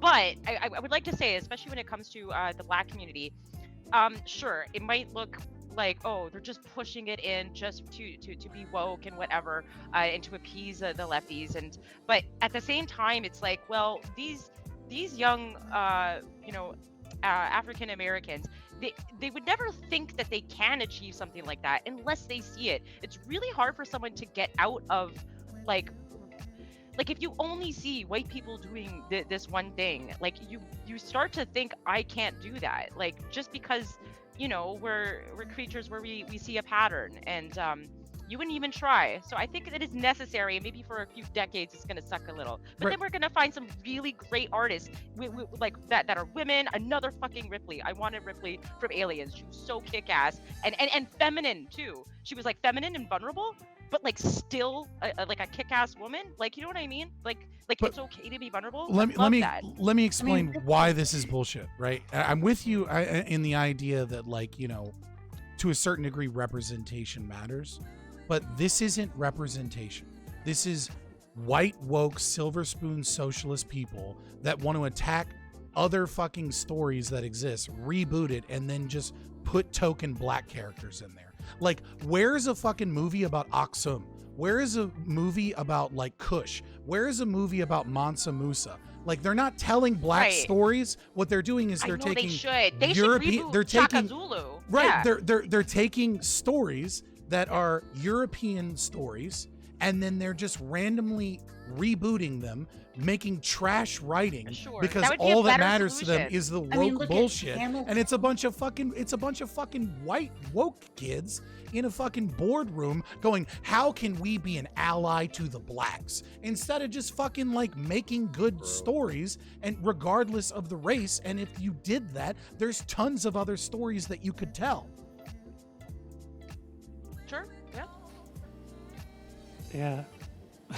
I think it's, Ouch. Should I have dropped the mic? Should I have dropped the mic? Like, all right. I think you did. I think that was a mic drop. I do have to follow up with It's- this though. As you brought up Aliens, the Alien franchise, the original trilogy, is one of my favorites. I also thought that Ripley was a wonderful protagonist, but I thought that she was not because she was both feminine and then weak, but she was believable, right? Yeah. Ripley was kind of a fuck up. Mm. Right? She was kind of a world-class fuck up. She wasn't very strong. She wasn't militarily trained. She just like got Oh, into some shit. It was Yeah. necessity. And Yeah. she showed Yeah. fear, like she would actually be afraid, not unrealistically, like I am the best. She was no, a I'm normal Not- ass horrible, woman, you know, yeah. That's what we're Yes. talking about. Like, Yeah. Yeah, not the character. overcompensation. No. shit. This is the Yes. real reason that Ripley did well, is because what has occurred is that Hollywood, in its desire for tokenization, has taken what are traditional mythological narratives and replaced in gender and race swap them. And this is the fucking problem. The reason Ripley was such a badass, especially in the second movie, was because she followed a traditional female mythological structure. Okay, she did not want to go. She didn't want to be there, but she had to be there because she was forced to be there. But she does not become a badass. She does not show herself to be so strong in 2 and 3 until there is a girl, until there is a little girl. And what that does is that Right. sparks the feminine drive for the The first protection movie doesn't have of the little girl though. That's why I said second and third. But in the Yeah, first but movie, it- but it's it not doesn't as hold good as up. the second. I'm sorry. No, but The second is so much I know, better. yeah, But- I think but- the Oh, second man, one's they're much better, both but great. he's making a They're good different point. It types of actually movies. added to it. It really there was did. the It does, it's story humanizing. the Yeah. story But- was feminine because she felt into a traditional feminine role, but they allowed her to be a hero and a badass. Yeah, like a in badass that hero. way. And But what it we didn't- do, it didn't and what matter we do what- now, what we do now is for the most part. I mean, Moana is actually a great example of utilizing the feminine role in modern film. But like for the most part, what we do now is we take a traditional male role, like I don't know, Star Wars episode fucking 7, 8, 9, right? We take a traditional male archetype and then we just gender swap it, and it doesn't make any fucking sense because what we're doing is we're having a female play Wait, the how story is- of a male. How is Rey not vulnerable and like weepy? Like she was like exhibiting a lot of Dude, like it weak doesn't even- characteristics, and then she's all like, "I got the hots for I like don't my mean- I cousin don't- or I don't whatever mean- removed." I don't mean that. It doesn't even matter. It doesn't even make sense, like factually, in regards to like the rest of the fucking like Star Wars universe. Anyways, okay, I'm sorry, but this shit is just fucking stupid. You can't just pick up a fucking lightsaber after Luke Skywalker trains for fucking like 9 years just to be able to hit a fucking laser out of the air blindfolded, and then she could just pick up a fucking laser and fight the No, like the training, explained like the it apprentice. away. Wait, hold on. She was If she's basically fighting the invincible apprentice, in the she's last supposed movie. to just fight the apprentice of like the Sith Lord. But no, they After just explained it picking away it up that they are a randomly? dyad in the What are we force or some talking whatever about? the fuck they said, and when he gets stronger, she But gets this is- stronger, this is and the- also but- and also when they're closer together, No. like, they feel the This is force more. bullshit. Okay, this I is know, but they explained it away. This is the Like the Mandalorian. overcompensation bullshit. Okay, this is the overcompensation Hollywood bullshit. Okay, like you don't want to make women seem vulnerable, which they are naturally. Like but these are characteristics that we see in women, that we appreciate in women, and that we like, and even in men too. Like it would be the same way if like everything was just like perfect. Like everybody fucks up, okay?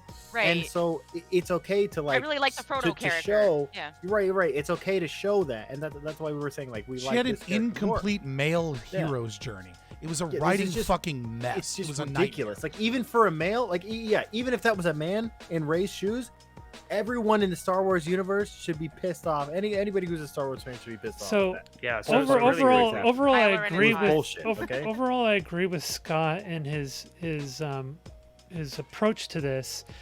But I think it doesn't even have so much to do with like the feminine role, because I think the first and second movie are very good movies, just very different. One is more of a survival horror, and the other one is more of an action. But I think they're both really, really good movies.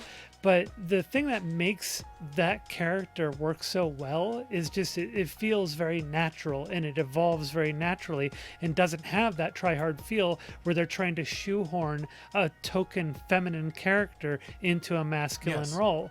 It's more about like, oh, they're all part of a crew. They're getting picked off. She's one of the last few survivors, and she's just kind of surviving out of necessity and finds her utility and her strength through those trials. Whereas it's there's this try-hard element in a lot of modern media where they're trying to go against gender norms and go against, these long-standing cultural norms. And it's very obvious, and sometimes they're able to do it in a way that's a little bit more graceful and makes a little bit more sense because it's more natural. But most of the time, it's very try-hard, and it's a very obvious tokenism of a feminine character or a person of color or whatever, right? And But honestly, so it becomes people don't even- transparent. honestly, people don't even the thing mind it about if it's Alien- original. Like Well, people the don't thing even about care Alien if it's was that it original. was written like gender neutral from the beginning. Yeah. It was just like written with last names like on the paper. So I think like Yeah. I don't know. I think you're I didn't know that. overstating the case a little bit when you say that like it's a didn't know that. woman written for like a woman's role, because like it wasn't. Like It Yeah, it wasn't. wasn't, You're right. yeah. You're It absolutely wasn't. right. They chose Yeah. later. They're like, you know what? Let's have Ripley do it. Like, Well, or I literally this said- woman do Ripley. Yeah. I was literally like- only referencing 2 and 3. okay, fair. yeah, as long I as you're like didn't- specific. Like the first one was great for a whole host of reasons. Like, I mean, it was the director's first horror film. It was like horror and sci-fi mixed into a genre in a way that nobody had ever done. Yeah. Like the first Alien is a special movie, and like that's why I went with 2, because 1 is kind of an outlier for a whole host of reasons. Yeah, I mean, I think there are other stories that really embody like the female archetype. Like There's, like- Moana. I think Moana is a perfect example. Moana is a Moana is girl. pretty good. Moana is a girl. pretty good, She's a princess. Her call to adventure is not the male call to adventure. Instead it is a desire to protect her family. She's not seen as the powerful force of physical violence. Instead, it is She's a demigod, caretaker. She has to right? bring the Like- heart back to the motherland. But it's also the same story that the same trope, you can say, but it's the same story that the female is the one that takes the ridiculous, dumb, brutish male and puts him into shape and says, you have to get your shit together, you have to pick yourself up, and you have to be the hero that you were supposed to be. And then she fucks up, she gets overconfident, and it's her grandmother, right, that brings her back up. Again, that family connection. And even further, together they work together. And at the very end of the film, spoiler alert if you haven't fucking seen Moana, it is the feminine instinct that allows her to realize that the lava monster is Te-Ka, and it's only a female You just gave that me can see that, shivers. right? Like Yeah. that is a female story. No, but But it's yeah. rare. And there's a reason why I cried at that point, honestly. Like I cry about everything because I'm super emotional. Right, but, because it's a greatly done feminine story where she's a absolutely, hero. yeah. I've never seen Moana. Oh my god, yeah, no, you just ruined Taftaj. Moana for me. I've also never it, seen so I'm Alien. oh. No. What the fuck? You're just Can't talking hear it. about it. Oh no. Don't, as long as you don't say you haven't seen Star Wars either. I All right, get the fuck out. All the right. fuck out. Get the fuck out. We're not doing happening Star here? Wars. We're I've seen almost, some of them. Thank you. we're moving up to 11:30, and I have a job. I did enjoy kind of getting this panel together. I just wanted to test how panels went. I don't usually do them where we do more blood sport debates and other things like this, a little bit of trash talking, but I did enjoy this panel. I'm going to let everybody go through and close themselves off and shout out their social media and do all that jazz, and then I'm going to get the fuck out of here. Zonia, you first. All right. Thank you for having me on again.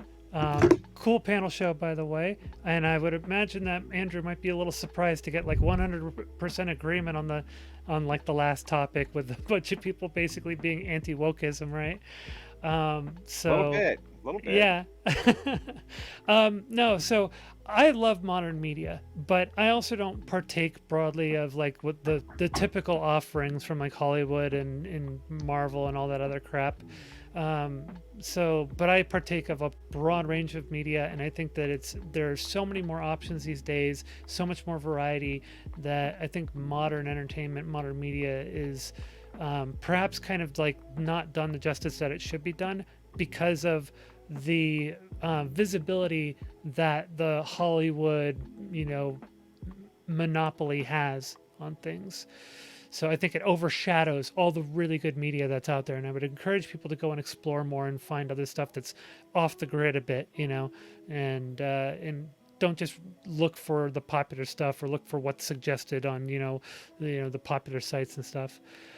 Otherwise, lastly, seems like most of us generally agree on this topic. And for me, again, ZoniaDead at Twitch, no underscore, just one word.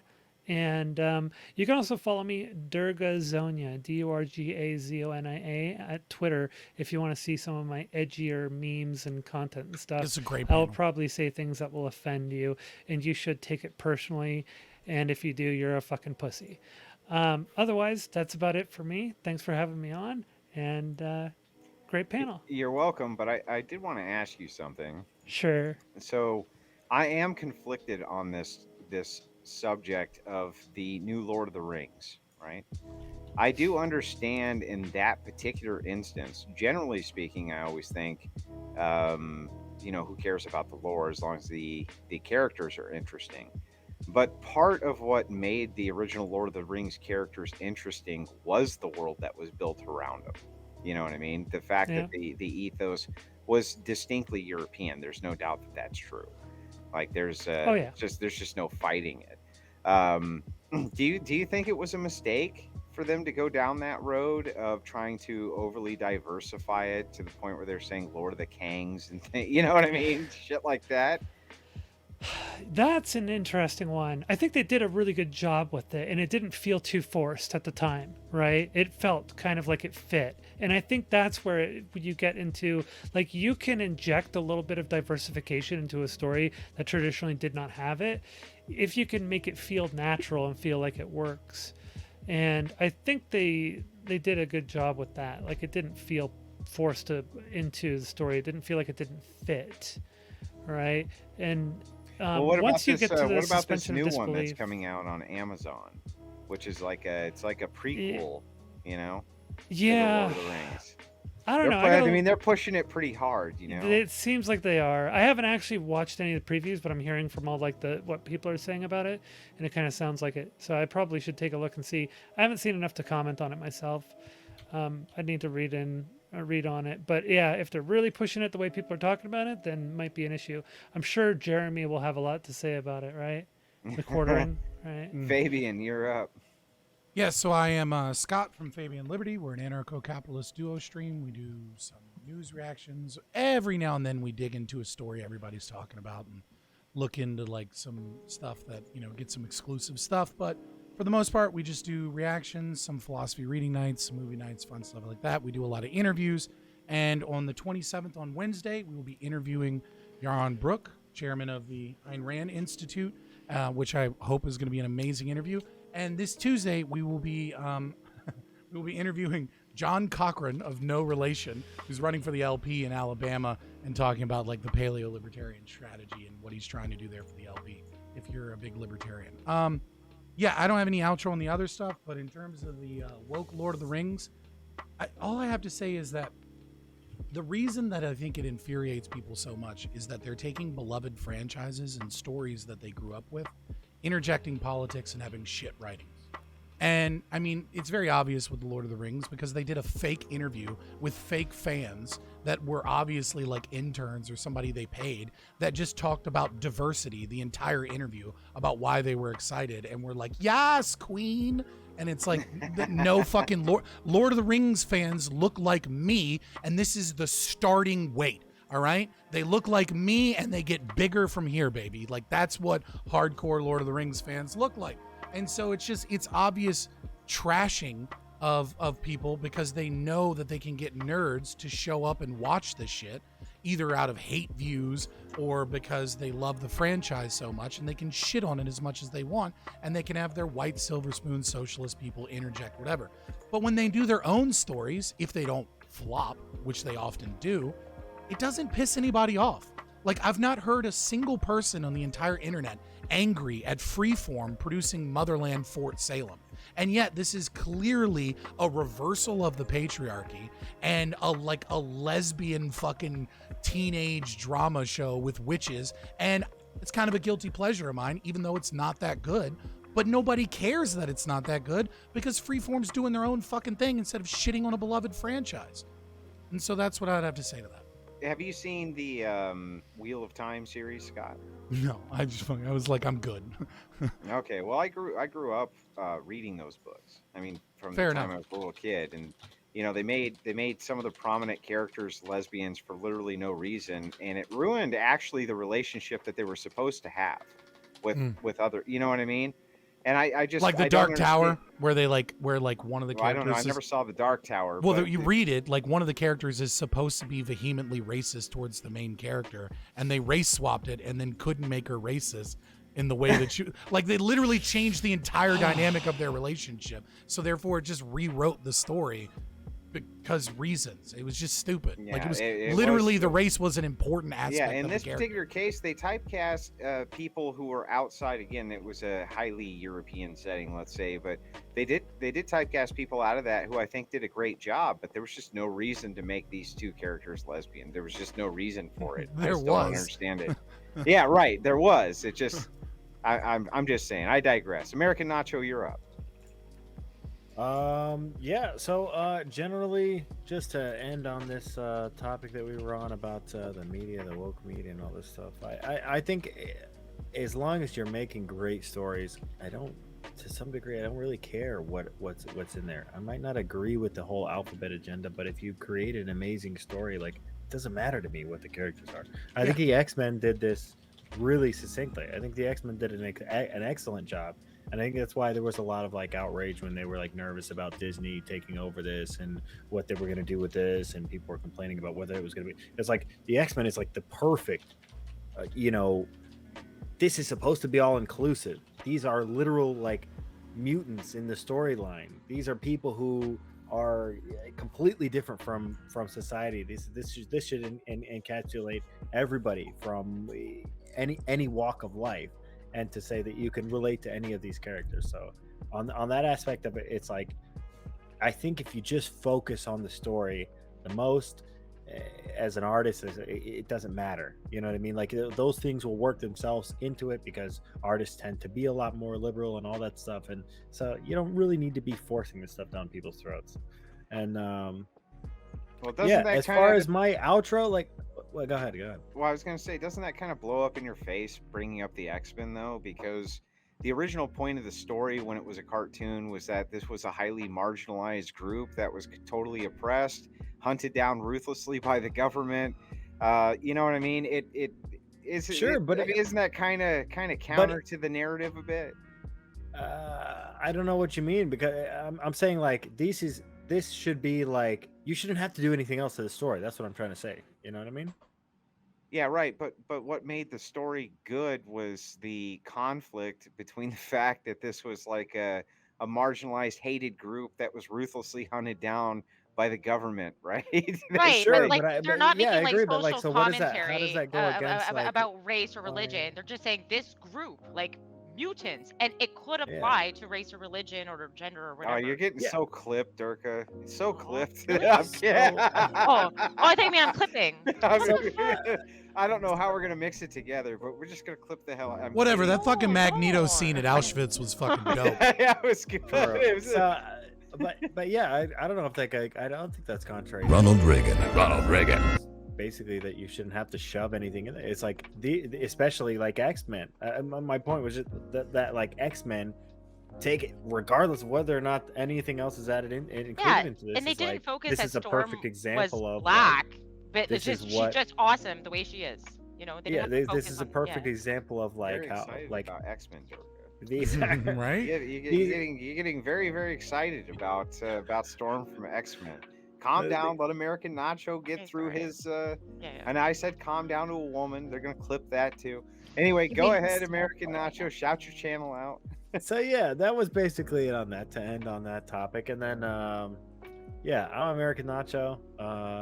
The Ghislaine Maxwell lists are still sealed. Okay, so let's look for those. All right, that's right. all I gotta say, man. All right, calm down, Durka. We're going to you right now. Go ahead.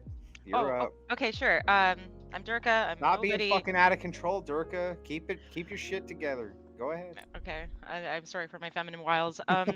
So, yeah, I don't have any social media, but I would like to actually stress that. So the biggest problem with entertainment is we seek too much of it. Like, when was the last time anyone here literally just sat in the room without turning on music or without doing something, and you just sit there? Like, I guess there's people who meditate and stuff, but like, I mean, just sit there. And it's like, I really think that we're becoming really mentally distressed because like we keep seeking, and then, like, you notice when there's a blackout, you lose your mind. You're like, what do I do? I have no entertainment. I have no technology. We really should be like literally spin a dreidel, like do something chill. Like, you don't need to have this stuff shoved down your throat all the time, and we all need to really work on that. That's the worst thing about how, you know, technology has made art and media so accessible. We need to step back from it as best we can, and don't look at your phone the first thing in the morning. Don't tweet first thing in the morning. Just chill. All right. I agree with Durka. We all should do more LSD. Also, Starbuck from Battlestar Galactica was supposed to be like a big black guy, right? I think. And at first there was a huge outrage, but she was cast correctly. She's a white woman, but she was like, I'm a badass. She you was know? a And then people fucking loved her. terrible character. 60%, I baby. love in every Starbucks. fucking way. She I was so fracking terrible. disagree with you. 60% of our DNA is. You just want to DNA, fuck okay? her, Scott. She was a I so- terrible character. bro. Durka, I so Terrible fracking character. disagree with you. You get your Gordang bad opinions out of here. God damn it. Okay, Sure. give me one redeeming characteristic of Starbuck, who was always running around, literally doing nothing. What do you She mean? just never she did was anything. like, no, she like saved. She was a everyone's ass rebel and a over over pilot. again. Yeah. I give me think some she more of was that cast woke perfectly thought. for the part. She really She was. bucked the system, Andrew. Yeah, she was awesome. Terrible She character. disobeyed the chain of Oh, command to do the the right entire- Are you thing. guys serious? You literally didn't like her. Yeah, It she bothered was you I'm- now. terrible, mean and the entire new Battlestar Galactica could have been great, and then they fucked it up by I making loved it. all of them Cylons for no reason anybody can understand. The story didn't make any loved sense. it. The way that it ended was fucking stupid. None of it was good. I would argue about it all day long. Point it. I'd like to reclaim some time to just say that Andrew no longer has the right to call anybody else a nerd. Okay, that's it. I Who the second fuck- that. Who said I wasn't a nerd? Who the fuck said that? Nobody ever said that. No, Go it's, ahead, that, Kevin. it's that you call people nerds. I just wanted to be on the record. No, I okay? call them dorks. All right. Well, it's the same applies. Okay. No, the same doesn't apply. But anyway, go ahead, Kevin. You're up. Yeah, first of all, I want to apologize. I've been technically in work mode since 10 a.m. So that last conversation, I was like kind of zoning out. I don't even think I said anything. So apologies for not contributing to the conversation. But one thing that I want to say, in terms of movies, I can't really say whether it's, definitively if it's better now or worse now. But there's something that I covered on my YouTube channel once. The title of the video is how superhero movies created an entire generation of incels. And I created that basically making the argument that, because I'm in the manosphere space, right? I kind of made the argument that these sort of superhero movies, especially Marvel, that kind of don't really have the traditional arc of actually overcoming things to become a superhero. It's more so kind of like, all right, you were this thing and then you became a superhero and then you became unstoppable.